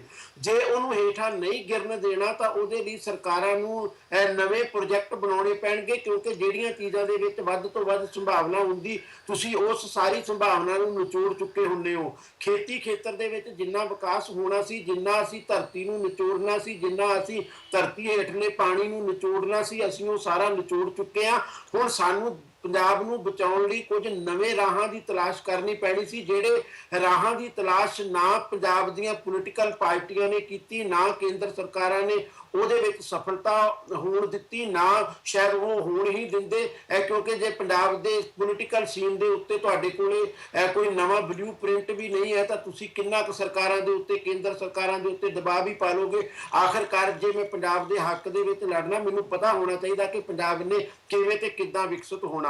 ਹੁਣ ਸਵਾਲ ਇਹ ਉੱਠਦਾ ਵਾ ਕਿ ਜਦੋਂ ਸਰਕਾਰਾਂ ਤੁਹਾਡੇ ਜੀਵਨ ਮਿਆਰ ਜਿਹੜਾ ਲਗਾਤਾਰ ਗਿਰਦਾ ਜਾ ਰਿਹਾ, ਉਸ ਜੀਵਨ ਮਿਆਰ ਨੂੰ ਕਾਇਮ ਨਹੀਂ ਰੱਖ ਸਕਦੀਆਂ ਤਾਂ ਉਹਨਾਂ ਕੋਲੇ ਇੱਕੋ ਇੱਕ ਚਾਰਾ ਇਹੀ ਬਚਦਾ ਹੈ ਕਿ ਤੁਹਾਡੇ ਜੀਵਨ ਦੇ ਵਿੱਚ ਸੁਧਾਰ ਲਈ ਆਰਥਿਕ ਵਿਕਾਸ ਤਾਂ ਸੰਭਵ ਨਹੀਂ। ਇਸ ਕਰਕੇ ਤੁਹਾਨੂੰ ਕੁਝ ਇੱਕ ਲਾਰੇ, ਕੁਝ ਵਾਅਦੇ, ਕੁਝ ਸਹੂਲਤਾਂ, ਕੁਝ ਸਬਸਿਡੀਆਂ ਦੇ ਦਿੱਤੀਆਂ ਜਾਣ ਜਿਨ੍ਹਾਂ ਨਾਲ ਲੋਕਾਂ ਨੂੰ ਭਰਮਾ ਲਿਆ ਜਾਵੇ। ਪੰਜਾਬ ਦੀ ਕਿਸਾਨੀ ਨੂੰ ਬਿਜਲੀ ਪਾਣੀ ਮੁਫਤ ਦੇ ਦਿੱਤਾ ਗਿਆ, ਪਰ ਪੰਜਾਬ ਦੀ ਕਿਸਾਨੀ ਬਿਜਲੀ ਪਾਣੀ ਮੁਫਤ ਹੋਣ ਨਾਲ ਕੀ ਖੁਦਕੁਸ਼ੀਆਂ ਦੇ ਉਸ ਕਾਲੇ ਸੰਕਟ ਦੇ ਵਿੱਚੋਂ ਬਚਣ ਦੇ ਵਿੱਚ ਸਫਲ ਹੋਈ? ਪੰਜਾਬ ਦੇ ਦਲਿਤ ਭਾਈਚਾਰੇ ਨੂੰ 200 ਯੂਨਿਟ ਬਿਜਲੀ ਦੇ ਦਿੱਤੀ ਗਈ, ਪਰ ਕੀ ਇਹਦੇ ਨਾਲ ਪੰਜਾਬ ਦੇ ਦਲਿਤ ਭਾਈਚਾਰੇ ਦੇ ਲੋਕਾਂ ਦੀਆਂ ਸਮੱਸਿਆਵਾਂ ਖਤਮ ਹੋ ਗਈਆਂ? ਪੰਜਾਬ ਦੇ ਨੌਜਵਾਨਾਂ ਨੂੰ ਜੇ ਕੈਪਟਨ ਸਾਹਿਬ ਦੇ ਕਹਿਣ ਮੁਤਾਬਕ ਦੇ ਦਿੱਤਾ ਜਾਏਗਾ ਕੱਲ ਨੂੰ ਮੋਬਾਈਲ ਫੋਨ, ਸਮਾਰਟਫੋਨ, ਕੀ ਉਹਦੇ ਨਾਲ ਪੰਜਾਬ ਦੇ ਨੌਜਵਾਨਾਂ ਦੇ ਮਸਲੇ ਹੱਲ ਹੋ ਜਾਣਗੇ? ਜਿੱਦਣ ਸਮਾਰਟਫੋਨ ਦਾ ਮੁੱਦਾ ਵਿਚਾਰਿਆ ਗਿਆ ਸੀ ਉਸ ਦਿਨ ਇਹ ਵੀ ਇੱਕ ਸਵਾਲ ਉਠਾਇਆ ਗਿਆ ਸੀ ਕਿ ਜੇ ਉਹਨਾਂ ਦੀ ਜੇਬ ਦੇ ਵਿੱਚ ਪੈਸੇ ਨਹੀਂ 1 ਸਾਲ ਦੇ ਫ੍ਰੀ ਦੇਣ ਤੋਂ ਬਾਅਦ ਤਾਂ ਉਸ ਸਮਾਰਟਫੋਨ ਦੇ ਕੀ ਅਰਥ ਰਹਿ ਜਾਣਗੇ? ਜੇ ਹੁਣ ਅਸੀਂ ਇਹ ਕਹੀਏ ਕਿ ਸਰਕਾਰਾਂ ਬੇਰੁਜ਼ਗਾਰੀ ਭੱਤਾ ਦੇਣਗੀਆਂ, ਇਹ ਆਪਣੇ ਆਪ ਦੇ ਵਿੱਚ ਕੋਈ ਨਵੀਂ ਗੱਲ ਨਹੀਂ ਆ। ਮੇਰੇ ਖਿਆਲ ਮੁਤਾਬਕ ਜਿਹੜੇ ਅਜੀਤ ਜੀ ਸਾਡੇ ਤੋਂ ਵੀ ਸੀਨੀਅਰ ਨੇ ਉਹ ਵੀ ਇਸ ਗੱਲ ਨੂੰ ਕਨਫਰਮ ਕਰਨਗੇ ਕਿ ਪੰਜਾਬ ਦੇ ਵਿੱਚ ਲਗਭਗ ਆਜ਼ਾਦੀ ਤੋਂ ਤੁਰੰਤ ਬਾਅਦ ਰੁਜ਼ਗਾਰ ਦਫ਼ਤਰ ਖੁੱਲ੍ਹ ਗਏ ਸਨ। ਉਹਨਾਂ ਰੁਜ਼ਗਾਰ ਦਫ਼ਤਰਾਂ ਦੇ ਵਿੱਚ ਜਿਹੜਾ ਨੌਜਵਾਨ ਰਜਿਸਟਰਡ ਹੁੰਦਾ ਸੀ, ਜੇ ਉਹਨੂੰ 3 ਜਾਂ 4 ਸਾਲਾਂ ਦੇ ਵਿੱਚ ਸਰਕਾਰ ਨੌਕਰੀ ਨਹੀਂ ਸੀ ਦਿੰਦੀ ਤਾਂ ਉਹਨਾਂ ਲਈ ਬੇਰੁਜ਼ਗਾਰੀ ਭੱਤੇ ਦੀ ਇੱਕ ਸੁਵਿਧਾ ਦਿੱਤੀ ਗਈ ਸੀ। ਹਾਲਾਂਕਿ ਉਹ ਕਦੇ ਪ੍ਰੈਕਟੀਕਲੀ ਬਹੁਤ ਜ਼ਿਆਦਾ ਅਪਲਾਈ ਨਹੀਂ ਹੋਈ। ਹੁਣ ਵੀ ਜਦੋਂ ਅਸੀਂ ਇਹ ਕਹਿੰਦੇ ਕਿ ਨੌਜਵਾਨਾਂ ਨੂੰ ਰਜਿਸਟਰਡ ਕਰ ਲਓ, ਜੇ ਰੁਜ਼ਗਾਰ ਨਹੀਂ ਤੇ ਉਹਨਾਂ ਨੂੰ ਬੇਰੁਜ਼ਗਾਰੀ ਭੱਤਾ ਦਿੱਤਾ ਜਾਏਗਾ, ਤੇ ਇਹਦਾ ਸਿੱਧਾ ਮਤਲਬ ਇਹ ਆ ਕਿ ਕੈਪਟਨ ਸਾਹਿਬ ਮੰਨਣ ਲਈ ਤਿਆਰ ਨੇ ਕਿ ਪੰਜਾਬ ਦੇ ਵਿੱਚ ਰੁਜ਼ਗਾਰ ਪੈਦਾ ਕਰਨ ਦੀ ਕੋਈ ਸੰਭਾਵਨਾ ਨਹੀਂ। ਜਿਵੇਂ ਆਮ ਆਦਮੀ ਪਾਰਟੀ ਨੇ ਐਡਾ ਵੱਡਾ ਵਾਅਦਾ ਕਰ ਦਿੱਤਾ ਕਿ ਉਹ 25 ਲੱਖ ਜਿਹੜੇ ਆ ਰੁਜ਼ਗਾਰ ਪੈਦਾ ਕਰ ਦੇਵੇਗੀ। ਰਿਐਲਿਟੀ ਇਹੀ ਆ ਕਿ ਪੰਜਾਬ ਦੇ ਵਿੱਚ ਰੁਜ਼ਗਾਰ ਪੈਦਾ ਨਹੀਂ ਹੋ ਸਕਦੇ। ਜਦੋਂ ਰੁਜ਼ਗਾਰ ਪੈਦਾ ਨਹੀਂ ਹੋ ਸਕਦੇ, ਇੱਕ ਪਾਸੇ 25 ਲੱਖ ਰੁਜ਼ਗਾਰ ਦਾ ਵਾਅਦਾ ਵਾ ਨੌਜਵਾਨਾਂ ਨੂੰ, ਤਾਂ ਤੁਹਾਨੂੰ ਨੌਜਵਾਨਾਂ ਨੂੰ ਕੋਈ ਐਸਾ ਵਾਅਦਾ ਜ਼ਰੂਰ ਦੇਣਾ ਪਵੇਗਾ ਜਿਹਦੇ ਨਾਲ ਤੁਸੀਂ ਉਸ ਲਾਰੇ ਤੋਂ ਬਚ ਕੇ ਕਿਸੇ ਦੂਸਰੇ ਲਾਰੇ ਦੇ ਵਿੱਚ ਫਸ ਜਾਵੋ। ਮੇਰੇ ਮੁਤਾਬਕ ਇਹ ਪੰਜਾਬ ਦੇ ਲੋਕਾਂ ਦਾ, ਖਾਸ ਕਰਕੇ ਨੌਜਵਾਨਾਂ ਦਾ, ਜਿਨ੍ਹਾਂ ਨੇ ਕੱਲ ਨੂੰ ਦੇਸ਼ ਦੀ ਤੇ ਪੰਜਾਬ ਦੀ ਵਾਗਡੋਰ ਸੰਭਾਲਣੀ ਆ, ਉਹਨਾਂ ਦੇ ਗੈਰ ਸਿਆਸੀਕਰਨ ਦੀ ਪ੍ਰਕਿਰਿਆ ਵਾ। ਔਰ ਨੌਜਵਾਨਾਂ ਨੂੰ ਗੈਰ ਸਿਆਸੀਕਰਨ ਦੇ ਰਾਹ ਦੇ ਉੱਤੇ ਤੋਰ ਕੇ ਜੇ ਤੁਸੀਂ ਚਾਹੋ ਕਿ ਪੰਜਾਬ ਦਾ ਸਿਆਸੀ, ਸਮਾਜੀ ਤੇ ਆਰਥਿਕ ਸੀਨ ਜਿਹੜਾ ਉਹ ਸੁਧਾਰਿਆ ਜਾ ਸਕਦਾ, ਇਹਦੀ ਕਲਪਨਾ ਵੀ ਨਹੀਂ ਕੀਤੀ ਜਾਣੀ ਚਾਹੀਦੀ। ਨੌਜਵਾਨਾਂ ਨੂੰ ਸਿਆਸਤ ਕੀ ਹੈ ਤੇ ਸਹੀ ਸਿਆਸਤ ਕੀ ਹੈ, ਇਹਦਾ ਵਖਰੇਵਾਂ ਜਦੋਂ ਤੱਕ ਤੁਸੀਂ ਨਹੀਂ ਸਮਝਾ ਦਿੰਦੇ, ਉਨੀ ਦੇਰ ਤੱਕ ਤੁਸੀਂ ਆਉਣ ਵਾਲੇ ਪੰਜਾਬ ਨੂੰ ਬਚਾ ਨਹੀਂ ਸਕੋਗੇ। ਪਰ ਕੀ ਪੰਜਾਬ ਦੀਆਂ ਪੋਲੀਟੀਕਲ ਪਾਰਟੀਆਂ, ਉਹਨਾਂ ਦੇ ਵਿੱਚ ਨਵੀਂ ਸ਼ਾਮਲ ਹੋਈ ਆਮ ਆਦਮੀ ਪਾਰਟੀ ਨੂੰ ਵੀ ਸ਼ਾਮਲ ਕਰ ਲਿਆ ਜਾਵੇ? ਕਿ ਸੱਚਮੁੱਚ ਨੌਜਵਾਨਾਂ ਦੇ ਸਿਆਸੀ ਮਿਆਰ ਨੂੰ ਵਧਾ ਕੇ, ਉਹਨਾਂ ਦੀ ਆਰਥਿਕ ਤੇ ਸਿਆਸੀ ਚੇਤਨਾ ਨੂੰ ਵਧਾ ਕੇ ਸੱਚਮੁੱਚ ਇਹ ਪੰਜਾਬ ਨੂੰ ਬਚਾਉਣਾ ਚਾਹੁੰਦੇ ਨੇ? ਇਹ ਇੱਕ ਆਪਣੇ ਆਪ ਦੇ ਵਿੱਚ ਸਵਾਲ ਹੈ। ਔਰ ਮੈਂ ਸਮਝਦਾ ਜੇ ਅਸੀਂ ਚਰਚਾ ਕਰਨੀ ਹੈ ਤਾਂ ਸਾਨੂੰ ਇਸ ਮੁੱਦੇ ਦੇ ਉੱਤੇ ਜ਼ਿਆਦਾ ਧਿਆਨ ਦੇਣਾ ਚਾਹੀਦਾ। ਮੇਰਾ ਖਿਆਲ ਹੈ ਬਾਕੀ ਦੇ ਦੋਸਤ ਜ਼ਰੂਰ ਇਹਦੇ ਉੱਤੇ ਕਮੈਂਟ ਕਰਨਗੇ ਔਰ ਸਹੀ ਦਿਸ਼ਾ ਦੇ ਵਿੱਚ ਜੇ ਮੇਰੇ ਤੋਂ ਵੀ ਕੋਈ ਕਮੀ ਰਹਿ ਗਈ ਤਾਂ ਉਹਨੂੰ ਪੂਰਾ ਕਰਨ ਦਾ ਯਤਨ ਕਰਨਗੇ। ਸਬਦੀਪ ਜੀ, ਜਿਹੜਾ ਮੇਰਾ ਸਵਾਲ ਸੀ ਕਿ ਕੀ ਤੁਸੀਂ ਯੂਥ ਨੂੰ ਇਹਨਾਂ ਚੀਜ਼ਾਂ ਨਾਲ ਅਟਰੈਕਟ ਕਰ ਸਕਦੇ ਜੋ? ਕਿ ਮੈਂ ਸ਼ੁਰੂ 'ਚ ਕਹਿ ਚੁੱਕਾ ਕਿ ਜਦੋਂ ਨੌਜਵਾਨਾਂ ਦਾ ਸਿਆਸੀ ਮਿਆਰ ਨੀਵਾਂ ਹੋਏਗਾ, ਜਦੋਂ ਉਹਨਾਂ ਦਾ ਗੈਰ ਸਿਆਸੀਕਰਨ ਹੋ ਚੁੱਕਾ ਹੋਏਗਾ, ਉਹਨਾਂ ਨੂੰ ਰੁਜ਼ਗਾਰ ਦੀ ਚਿੰਤਾ ਨਾਲੋਂ ਵੱਧ ਚਿੰਤਾ ਮੋਬਾਈਲ ਦੀ ਹੋਏਗੀ, ਜਿਹੜਾ ਉਹਨਾਂ ਦੀ ਜੇਬ ਦੇ ਵਿੱਚ ਵੱਜੇਗਾ ਔਰ ਉਹਨਾਂ ਨੂੰ ਬਿੱਲ ਵੀ ਨਹੀਂ ਭਰਨਾ ਪਏਗਾ। ਜਦੋਂ ਉਹਨਾਂ ਨੂੰ ਰੁਜ਼ਗਾਰ ਨਹੀਂ ਮਿਲੇਗਾ, ਉਹਨਾਂ ਨੂੰ ਐਂ ਲੱਗੇਗਾ ਚਲੋ ਬੇਰੁਜ਼ਗਾਰੀ ਭੱਤਾ ਹੀ ਸਹੀ। ਪੰਜਾਬ ਦੇ ਲੋਕਾਂ ਨੂੰ ਬੇਰੁਜ਼ਗਾਰੀ ਭੱਤੇ ਦੀ ਨਹੀਂ, ਪੰਜਾਬ ਦੇ ਲੋਕਾਂ ਨੂੰ ਰੁਜ਼ਗਾਰ ਦੀ ਜ਼ਰੂਰਤ ਹੈ। ਪੰਜਾਬ ਦੀ ਕਿਸਾਨੀ ਨੂੰ ਜਿਹੜੀ ਉਹ ਬਿਜਲੀ, ਮੁਫਤ ਪਾਣੀ ਦੀ ਜ਼ਰੂਰਤ ਨਹੀਂ, ਪੰਜਾਬ ਦੇ ਕਿਸਾਨੀ ਸੰਕਟ ਨੂੰ ਹੱਲ ਕਰਨ ਦੀ ਜ਼ਰੂਰਤ ਹੈ। ਦਲਿਤ ਭਾਈਚਾਰੇ ਨੂੰ ਆਟੇ ਦਾਲ ਦੀ ਨਹੀਂ, ਉਹਨਾਂ ਕੋਲ ਇੰਨੇ ਉਹਨਾਂ ਨੂੰ ਰੁਜ਼ਗਾਰ ਦੇਣ ਦੀ ਜ਼ਰੂਰਤ ਹੈ ਕਿ ਉਹਨਾਂ ਨੂੰ ਆਟੇ ਪਾਣੀ ਲਈ ਸਰਕਾਰ ਦੇ ਮੂੰਹ ਵੱਲ ਨਾ ਵੇਖਣਾ ਪਵੇ। ਪਰ ਸਵਾਲ ਉਹੀ ਹੈ ਨਾ, ਜਿੱਦਣ ਲੋਕ ਸਰਕਾਰਾਂ ਦੇ ਮੂੰਹ ਵੱਲ ਵੇਖਣੋਂ ਹਟ ਗਏ ਉਦੋਂ ਤਾਂ ਫਿਰ ਉਹ ਨਵੇਂ ਰਾਹਾਂ ਦੀ ਤਲਾਸ਼ ਕਰਨਗੇ। ਇਸ ਕਰਕੇ ਸਰਕਾਰਾਂ ਲਈ ਤੇ ਪੋਲੀਟੀਕਲ ਪਾਰਟੀਆਂ ਲਈ ਬਹੁਤ ਜ਼ਰੂਰੀ ਹੈ ਕਿ ਉਹ ਉਹਨਾਂ ਦੇ ਮੂੰਹ ਵੱਲ ਵੇਖਦੇ ਰਹਿਣ ਤੇ ਉਹਨਾਂ ਲਾਰਿਆਂ ਨਾਲ ਅਟਰੈਕਟ ਹੁੰਦੇ ਨਾਲ, ਜਿਨ੍ਹਾਂ ਨਾਲ ਹੁਣ ਤੱਕ ਕਿਸਾਨੀ ਵੀ ਪ੍ਰਭਾਵਿਤ ਹੋਈ ਆ, ਆਟੇ ਦਾਲ ਨਾਲ ਦਲਿਤਾਂ ਦਾ ਇੱਕ ਭਾਈਚਾਰਾ ਵੀ ਪ੍ਰਭਾਵਿਤ ਹੁੰਦਾ। ਇਹ ਤੁਸੀਂ ਆਪਣੇ ਸਰਵੇ ਦੇ ਵਿੱਚ ਵੀ ਵੇਖਦੇ ਹੋ। ਗੁੱਸਾ ਸਿਰਫ ਉਹ ਲੋਕ ਕਰਦੇ ਨੇ ਜਿਨ੍ਹਾਂ ਨੂੰ ਆਟਾ ਦਾਲ ਸਕੀਮ ਨਹੀਂ ਮਿਲੀ, ਪਰ ਜਿਨ੍ਹਾਂ ਨੂੰ ਮਿਲੀ ਹੈ ਉਹ ਜ਼ਰੂਰ ਸਰਕਾਰ ਦੀ ਪ੍ਰੇਜ਼ ਕਰਦੇ ਨੇ। ਕਿਸਾਨੀ ਦੇ ਲੈਵਲ ਦੇ ਉੱਤੇ ਇਹ ਸੰਕਟ ਬਿਲਕੁਲ ਨਹੀਂ ਆਉਂਦਾ ਕਿਉਂਕਿ ਸਭ ਦੇ ਬਿਜਲੀ ਪਾਣੀ ਮਾਫ ਹੈ। ਸੰਕਟ ਸਿਰਫ ਉਹਨਾਂ ਕਿਸਾਨਾਂ ਦਾ ਆਉਂਦਾ ਜਿਨ੍ਹਾਂ ਕੋਲ ਮੋਟਰ ਨਹੀਂ ਹੈ ਤੇ ਉਹ ਗਵਾਂਢੀ ਦੀ ਮੋਟਰ ਤੋਂ ਪਾਣੀ ਲਾਉਂਦਾ, ਮੁੱਲ ਖਰੀਦ ਕੇ ਲਾਉਂਦਾ। ਔਰ ਉਦੋਂ ਸਰਕਾਰ ਕਦੇ ਨਹੀਂ ਪੁੱਛਦੀ ਕਿ ਜਿਹੜਾ ਪਾਣੀ ਮੁੱਲ ਵੇਚ ਰਿਹਾ ਕਿ ਉਹ ਸਰਕਾਰ ਨੂੰ ਪੇਮੈਂਟ ਕਰ ਰਿਹਾ। ਜਦੋਂ ਗਵਾਂਢੀ ਕਿਸਾਨ ਨੂੰ ਉਹ ਮੁੱਲ ਪਾਣੀ ਵੇਚ ਰਿਹਾ ਕਿ ਉਹਨੂੰ ਪਾਣੀ ਵੀ ਏਦਾਂ ਮੁੱਲ ਵੇਚਣ ਦਾ ਅਧਿਕਾਰ ਵੀ ਹੈ ਜਾਂ ਨਹੀਂ। ਪੰਜਾਬ ਦੇ ਚਾਹੇ ਬਹੁਤ ਥੋੜੇ ਲੈਵਲ ਤੇ ਹੀ ਹੋਵੇ ਪਰ ਪਾਣੀ ਵੀ ਖਰੀਦਦੇ ਨੇ ਕਿਸਾਨ, ਉਹ ਵੀ ਕੋਈ ਬਹੁਤ ਵੱਡਾ ਇਤਰਾਜ਼ ਨਹੀਂ ਕਰਦੇ ਕਿਉਂਕਿ ਉਹਨਾਂ ਨੂੰ ਲੱਗਦਾ ਜਦੋਂ ਸਾਡੇ ਕੋਲੇ ਮੋਟਰ ਹੀ ਨਹੀਂ ਤੇ ਸਾਡਾ ਬਿੱਲ ਕਿਵੇਂ ਸਰਕਾਰ ਮਾਫ ਕਰੇ। ਪਰ ਉਹ ਮੋਟਰ ਲਾ ਸਕਦੇ ਨੇ, ਟਿਊਬਵੈੱਲ ਲਾ ਸਕਦੇ ਨੇ। ਇਹ ਉਹਨਾਂ ਦੀ ਪੋਜੀਸ਼ਨ ਨਹੀਂ ਹੈ। ਇਹਦੇ ਵੱਲ ਸਰਕਾਰਾਂ ਦਾ ਕੋਈ ਧਿਆਨ ਨਹੀਂ। ਜੇ ਮੈਂ ਅਜੀਤ ਜੀ ਦੀ ਗੱਲ ਤੇ ਯਕੀਨ ਕਰਾਂ ਜਾਂ ਕੁਝ ਹੋਰ ਜਰਨਲਿਸਟ ਦੀ ਗੱਲ ਮੰਨਾਂ ਤੇ ਕੈਪਟਨ ਸਾਹਿਬ ਦੀ ਇਸ ਘੋਸ਼ਣਾ ਵਿੱਚ ਜੋ ਬੇਰੋਜ਼ਗਾਰੀ ਭੱਤਾ ਵਾ ਉਹ ਇੱਕ ਇੰਪੋਰਟੈਂਟ ਰੋਲ ਪਲੇ ਕਰੇਗਾ। ਇਲੈਕਸ਼ਨ ਕਮਿਸ਼ਨ ਦੀ ਗੱਲ ਆਈ ਸੀ, ਇਲੈਕਸ਼ਨ ਕਮਿਸ਼ਨ ਨੇ ਪੋਲੀਟੀਕਲ ਪਾਰਟੀਆਂ ਦੇ ਮੈਨੀਫੈਸਟੋ ਉੱਤੇ ਸਖਤੀ ਕਰਨ ਦੀ ਗੱਲ ਕੀਤੀ। ਜੇ ਹੁਣ ਥੋੜੇ ਦਿਨ ਪਹਿਲਾਂ ਆਮ ਆਦਮੀ ਪਾਰਟੀ ਦੁਆਰਾ ਦਲਿਤ ਮੈਨੀਫੈਸਟੋ ਰਿਲੀਜ਼ ਕੀਤਾ ਗਿਆ ਸੀ ਇਲੈਕਸ਼ਨ ਕਮਿਸ਼ਨ ਨੇ, ਜਦਕਿ ਆਮ ਆਦਮੀ ਪਾਰਟੀ ਨੂੰ ਦਲਿਤ ਮੈਨੀਫੈਸਟੋ ਸਬਮਿਟ ਕਰਨ ਨੂੰ ਵੀ ਕਿਹਾ ਵਾ। ਜੇ ਇਲੈਕਸ਼ਨ ਕਮਿਸ਼ਨ ਦੀ ਮੰਨੀਏ ਤੇ 2 ਨੋਟਿਸ ਭੇਜੇ ਆ, ਪਰ ਆਮ ਆਦਮੀ ਪਾਰਟੀ ਨੇ ਅਜੇ ਤੱਕ ਦਲਿਤ ਮੈਨੀਫੈਸਟੋ ਨਹੀਂ ਸਬਮਿਟ ਕਰਾਇਆ ਵਾ। ਦਲਿਤ ਮੈਨੀਫੈਸਟੋ ਦੇ ਵਿੱਚ ਅਰਵਿੰਦ ਕੇਜਰੀਵਾਲ ਸਾਹਿਬ ਨੇ ਇੱਕ ਘੋਸ਼ਣਾ ਕੀਤੀ ਸੀ ਕਿ ਆਉਣ ਵਾਲੀ ਇਲੈਕਸ਼ਨ ਵਿੱਚ ਸੀਐਮ ਇੱਕ ਦਲਿਤ ਹੋਊਗਾ, ਜੋ ਕਿ ਕਿਤੇ ਨਾ ਕਿਤੇ ਇਲੈਕਸ਼ਨ ਕਮਿਸ਼ਨ ਦੇ ਕਾਨੂੰਨ ਦੀ ਉਲੰਘਣਾ ਵਾ। ਤੇ ਕੀ ਇਲੈਕਸ਼ਨ ਕਮਿਸ਼ਨ ਕੋਲ ਇੰਨੇ ਸਟਰੋਂਗ ਰੂਲ ਹੈਗੇ ਆ ਕਿ ਚਾਹੇ ਆਮ ਆਦਮੀ ਪਾਰਟੀ ਹੋਵੇ, ਚਾਹੇ ਕਾਂਗਰਸ ਹੋਵੇ, ਚਾਹੇ ਅਕਾਲੀ ਦਲ ਹੋਵੇ, ਜਿਹੜੀ ਵੀ ਪਾਰਟੀ ਧਰਮ ਜਾਤੀ ਦੇ ਨਾਂ ਤੇ, ਧਰਮ ਜਾਤੀ ਰੰਗ ਦੇ ਨਾਂ ਤੇ ਵੋਟਾਂ ਮੰਗਣ ਦੀ ਕੋਸ਼ਿਸ਼ ਕਰੇ ਜਾਂ ਵੋਟਰਸ ਨੂੰ ਲੁਭਾਉਣ ਦੀ ਕੋਸ਼ਿਸ਼ ਕਰੇ, ਉਹਦੇ ਉੱਤੇ ਇਲੈਕਸ਼ਨ ਕਮਿਸ਼ਨ ਬਣਦੀ ਕਾਰਵਾਈ ਕਰੇ। ਗੱਲ ਉੱਥੇ ਖੜੀ ਆ ਜੀ ਕਿ ਇਲੈਕਸ਼ਨ ਕਮਿਸ਼ਨ ਜਦੋਂ ਤੱਕ ਪੂਰੀ ਸਖਤੀ ਦੇ ਨਾਲ ਇਸ ਚੀਜ਼ ਨੂੰ ਇੱਕ ਕਾਨੂੰਨ ਦੀ ਤਰ੍ਹਾਂ ਲਾਗੂ ਨਹੀਂ ਕੀਤਾ ਜਾ ਸਕਦਾ।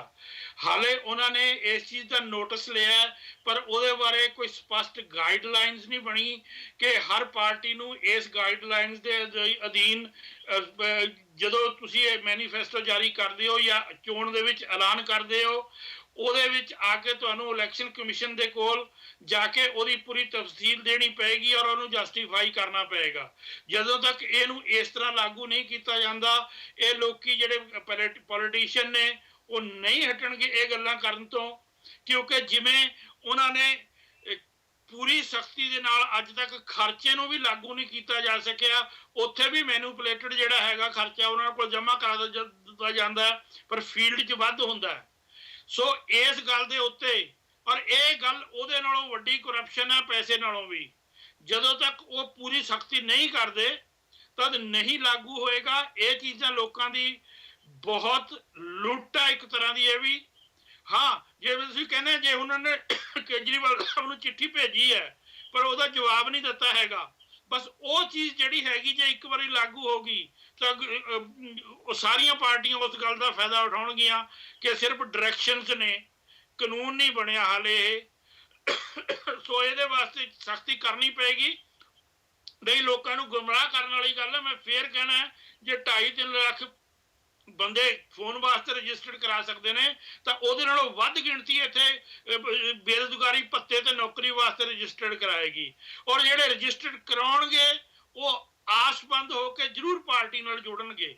ਤਾਂ ਜਦੋਂ ਹਾਲੇ ਇਹ ਵੀ ਸ਼ੋਰ ਨਹੀਂ ਕਿ ਸਰਕਾਰ ਇਹਨਾਂ ਦੀ ਬਣੇਗੀ ਜਾਂ ਨਹੀਂ ਬਣੇਗੀ, ਫਿਰ ਉੱਥੋਂ ਕਿੱਥੋਂ ਰਿਸੋਰਸਸ ਹੋਣਗੇ, ਤਾਂ ਉਹ ਤੋਂ ਬਿਨਾਂ ਹੀ ਗੱਲਾਂ ਦੇ ਨਾਲ ਲੋਕਾਂ ਨੂੰ ਭਰਮਾ ਕੇ ਵੋਟ ਲੈਣੀ ਹੈ ਜਿਹੜੀ, ਇਸ ਚੀਜ਼ ਦੀ ਇਹੋ ਜਿਹੀਆਂ ਗੱਲਾਂ ਤੇ ਜ਼ਰੂਰ ਪਾਬੰਦੀ ਲੱਗਣੀ ਚਾਹੀਦੀ ਹੈ। ਸਾਡੇ ਨਾਲ ਕਾਲਰ ਜੁੜ ਚੁੱਕੇ ਆ। ਸਤਿ ਸ਼੍ਰੀ ਅਕਾਲ ਜੀ। ਲਾਸਟ 4 ਨੰਬਰ ਨੇ 6855। ਹਾਂਜੀ, ਸਤਿ ਸ਼੍ਰੀ ਅਕਾਲ ਜੀ। ਸਤਿ ਸ਼੍ਰੀ ਅਕਾਲ ਸਰ।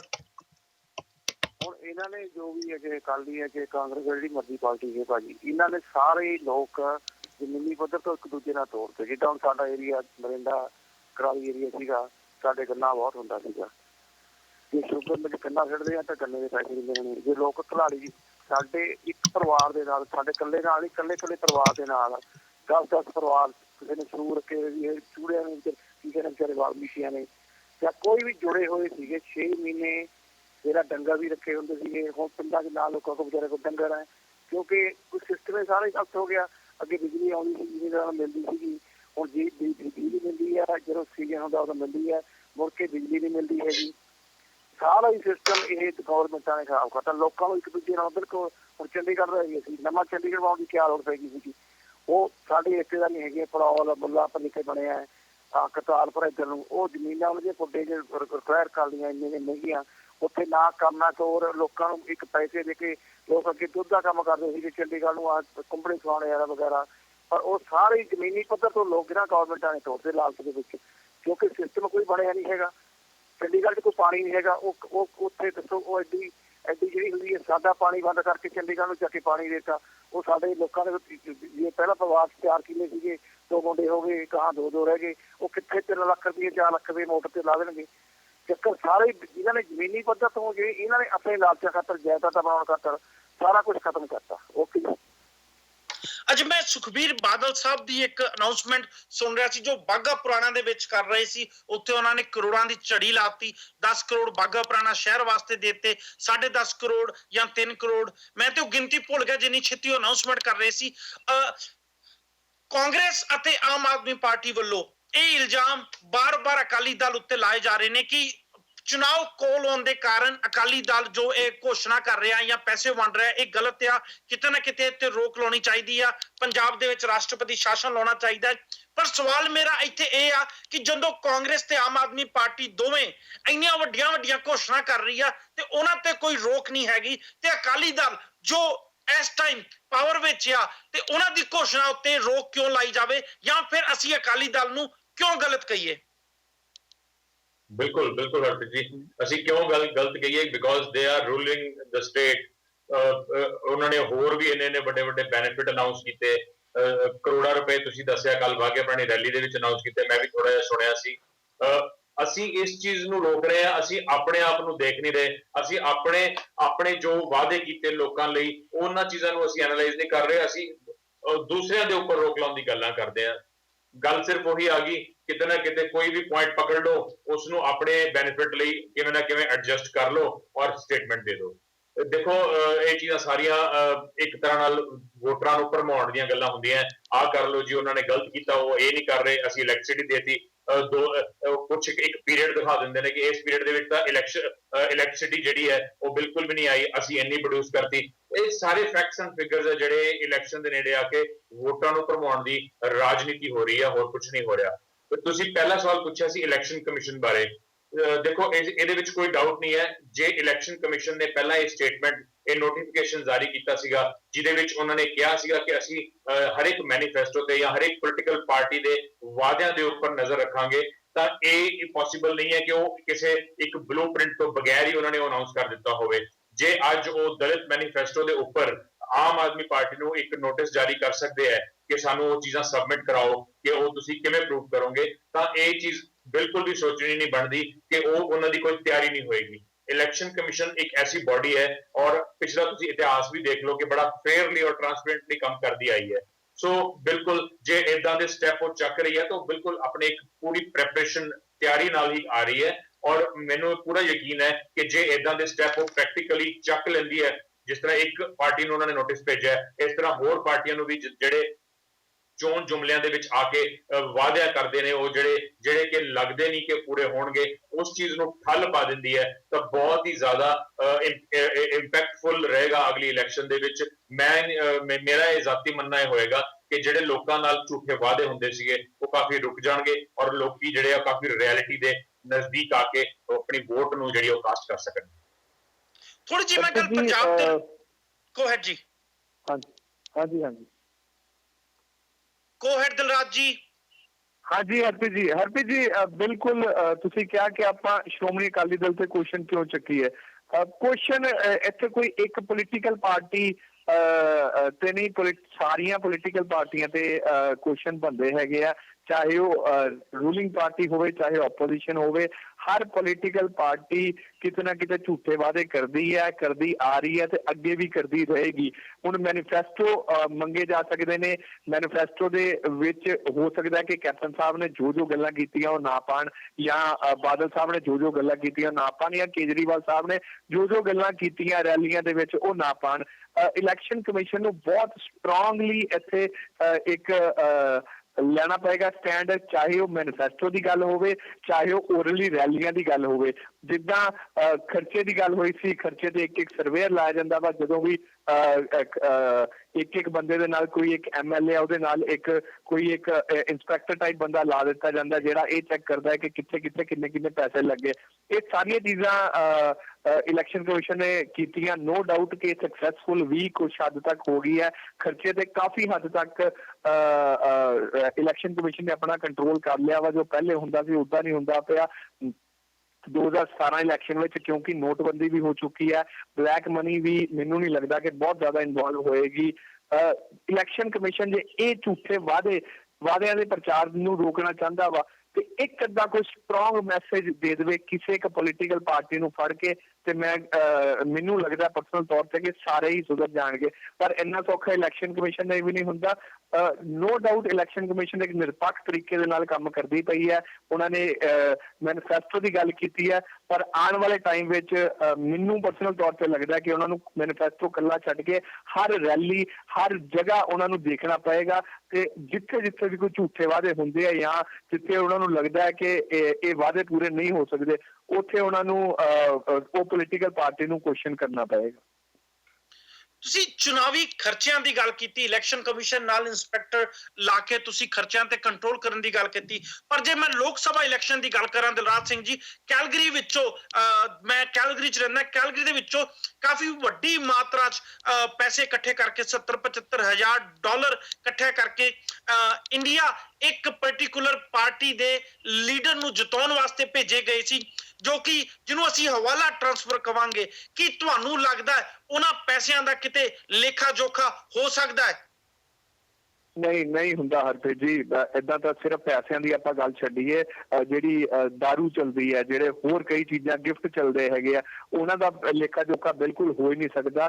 ਪਰ ਮੈਨੂੰ ਪਰਸਨਲ ਤੌਰ ਤੇ ਇਹ ਲੱਗਦਾ ਕਿ ਜਿਹੜਾ ਨੋਟਬੰਦੀ ਤੋਂ ਬਾਅਦ ਉਹ ਜਿਹੜਾ ਹਵਾਲਾ ਦਾ ਤਾਂ ਸਾਰਾ ਕਾਰੋਬਾਰ ਆਲਮੋਸਟ ਖਤਮ ਹੀ ਹੋ ਗਿਆ। ਹੁਣ ਇੱਥੇ ਕਿਸੇ ਕੋਲ ਪੈਸੇ ਹੈਗੇ ਨਹੀਂ, ਅੱਗੇ ਕਿੱਦਾਂ ਦੇਗਾ? ਜਾਂ ਜਿਨ੍ਹਾਂ ਦੇ ਕੋਲ ਵੀ ਬਲੈਕ ਮਨੀ ਇਕੱਠੀ ਕੀਤੀ ਹੋਈ ਸੀ, ਪੰਜਾਬ ਵਿੱਚ ਇਲੈਕਸ਼ਨ ਹੋਣੀਆਂ, ਯੂਪੀ ਦੇ ਵਿੱਚ ਇਲੈਕਸ਼ਨ ਹੋਈਆਂ, ਇਲੈਕਸ਼ਨ ਤੇ ਲਾਉਣ ਨੂੰ, ਉਹ ਵੀ ਕਿਤੇ ਨਾ ਕਿਤੇ ਢਾਹ ਪਏਗੀ। ਮੈਂ ਇਸੇ ਕਰਕੇ ਨੋਟਬੰਦੀ ਦਾ ਬਹੁਤ ਵੱਡਾ ਸਮਰਥਨ ਹੈਗਾ ਵਾ। ਮੈਂ ਕਿਤੇ ਨਰਿੰਦਰ ਮੋਦੀ ਨੂੰ ਦੀ ਪ੍ਰਸ਼ੰਸਾ ਨਹੀਂ ਕਰਦਾ, ਮੈਂ ਅੱਜ ਤੱਕ ਕਦੀ ਬੀਜੇਪੀ ਨੂੰ ਵੋਟ ਨਹੀਂ ਪਾਈ, ਚੈਨਲ ਤੇ ਕਹਿਣਾ ਪਿਆ ਵਾ, ਪਰ ਇਹ ਫੈਸਲਾ ਬਹੁਤ ਹੀ ਜ਼ਿਆਦਾ ਵਧੀਆ ਵਾ। ਇਸੇ ਕਰਕੇ ਮੈਂ ਤਾਰੀਫ ਕਰਦਾ ਕਿ ਹਵਾਲਾ ਤਾਂ ਬਿਲਕੁਲ ਖਤਮ ਹੋ ਗਿਆ, ਹਵਾਲਾ ਹੁਣ ਹੋ ਹੀ ਨਹੀਂ ਸਕਦਾ। ਅੱਜ ਦੇ ਡੇਟ ਵਿੱਚ ਜੇ ਕੋਈ ਉੱਥੋਂ ਕਵੇ ਕੈਨੇਡਾ ਤੋਂ ਕਿ ਮੈਂ ਇੰਡੀਆ ਦੇ ਵਿੱਚ ਪੈਸੇ ਭੇਜਣੇ ਆ, ਹਵਾਲਾ ਦੇ ਰਾਹੀਂ ਪੈਸੇ ਭੇਜਣੇ ਆ, ਇੰਪੋਸੀਬਲ ਵਾਲੀ ਗੱਲ ਹੋ ਚੁੱਕੀ ਹੈ, ਕਿਉਂਕਿ ਇੱਥੇ ਕਿਸੇ ਕੋਲ ਪੈਸੇ ਹੋਣਗੇ ਨਵੇਂ ਨੋਟ ਤਾਂ ਹੀ ਉਹ ਅੱਗੇ ਦੇ ਪਾਏਗਾ ਜਾਂ 100 ਵਾਲੇ ਨੋਟ ਦੇ ਪਾਏਗਾ। ਪਹਿਲੀ ਚੀਜ਼। ਦੂਜੀ ਚੀਜ਼, ਬਿਲਕੁਲ ਹਰਪ੍ਰੀਤ ਜੀ ਮੈਂ ਤੁਹਾਡੇ ਨਾਲ ਸਹਿਮਤ ਹਾਂ ਕਿ ਹਜੇ ਤੱਕ ਜਿੰਨੀਆਂ ਵੀ ਇਲੈਕਸ਼ਨ ਹੋਈਆਂ ਵਾ, ਇਲੈਕਸ਼ਨ ਕਮਿਸ਼ਨ ਬਹੁਤ ਜ਼ਿਆਦਾ ਕੋਸ਼ਿਸ਼ ਕਰਦਾ ਵਾ ਕਿ ਪੈਸਾ ਲਿਮਿਟ ਦੇ ਵਿੱਚ ਰਹਿ ਕੇ ਖਰਚਿਆ ਜਾਵੇ।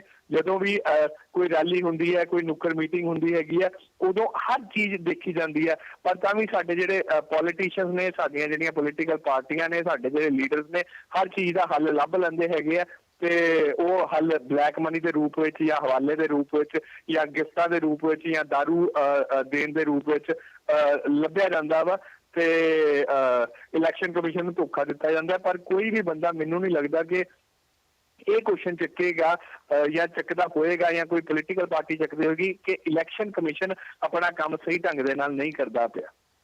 ਇੱਕ ਸਾਡੇ ਨਾਲ ਕਾਲਰ ਜੁੜ ਚੁੱਕੇ, ਸਤਿ ਸ਼੍ਰੀ ਅਕਾਲ ਜੀ, ਲਾਸਟ 4 ਨੰਬਰ ਨੇ 2074। ਹਰਪ੍ਰੀਤ ਜੀ, ਮੈਂ ਸਾਰੀ ਟੀਮ ਨੂੰ ਔਰ ਤੁਹਾਨੂੰ ਸਾਰਿਆਂ ਨੂੰ, ਇੰਡੀਆ ਦੇ ਜਿਹੜੇ ਇੱਥੇ ਹੈਗੇ ਸਾਰਿਆਂ ਨੂੰ ਪਹਿਲਾਂ ਸਤਿ ਸ਼੍ਰੀ ਅਕਾਲ ਬੁਲਾਉਣਾ ਜੀ। ਸਤਿ ਸ਼੍ਰੀ ਅਕਾਲ ਸਰ। 2 ਕੁਐਸਚਨ ਹੈ ਜੀ ਮੇਰੇ। ਹੈਲੋ, ਹਾਂਜੀ ਸਰ, ਗੋ ਹੈਡ ਸਰ। ਹਾਂਜੀ, ਇੱਕ ਤਾਂ ਕੈਪਟਨ ਸਾਹਿਬ ਨੇ ਮਹੀਨਾ ਕੁ ਪਹਿਲਾਂ ਇੱਕ ਫਾਰਮ ਭਰਾਏ ਸੀਗੇ ਕਰਜ਼ਾ ਮਾਫ ਕਰਨ ਦੇ। ਹੁਣ ਕੱਲ ਪਰਸੋਂ ਦੀ ਇੱਕ ਜਿਹੜੇ ਆਪਣੇ ਕੱਲ ਦੀ ਮੇਰੇ ਖਿਆਲ ਜਿਹੜੀ ਨਿਊਜ਼ ਦੇਖ ਰਿਹਾ ਮੈਂ ਤੁਹਾਡੇ ਚੈਨਲ ਤੇ, ਇੱਕ ਉਹਨਾਂ ਨੇ ਆਪਣੇ ਫੋਨਾਂ ਦਾ ਕਰਤਾ ਹੈਗਾ।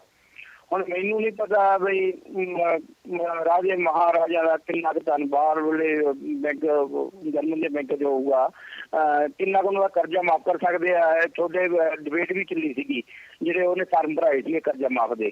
ਹੁਣ ਫੋਨਾਂ ਦਾ ਚੱਲਿਆ ਹੋਇਆ ਇੱਕ 3 ਘੰਟੇ ਮੈਂ ਪਹਿਲਾਂ ਦੀ ਇੱਕ ਨਿਊਜ਼ ਆਪਣੇ ਇੰਡੀਆ ਤੋਂ ਵੀ ਜੁੜੇ ਹੋਏ ਇੱਕ ਪੱਤਰਕਾਰ, ਤੁਸੀਂ ਵੀ ਹੋ ਸਕਦਾ, ਮੈਂ ਦੇਖੀ ਇੰਟਰਨੈਟ ਤੇ, ਜਿਹੜਾ ਕੇਜਰੀਵਾਲ ਨੇ ਐਲਾਨ ਕੀਤਾ ਹੈਗਾ ਗੁਰਪ੍ਰੀਤ ਬੜੈਚ ਦਾ CMO ਹੋਣਗੇ।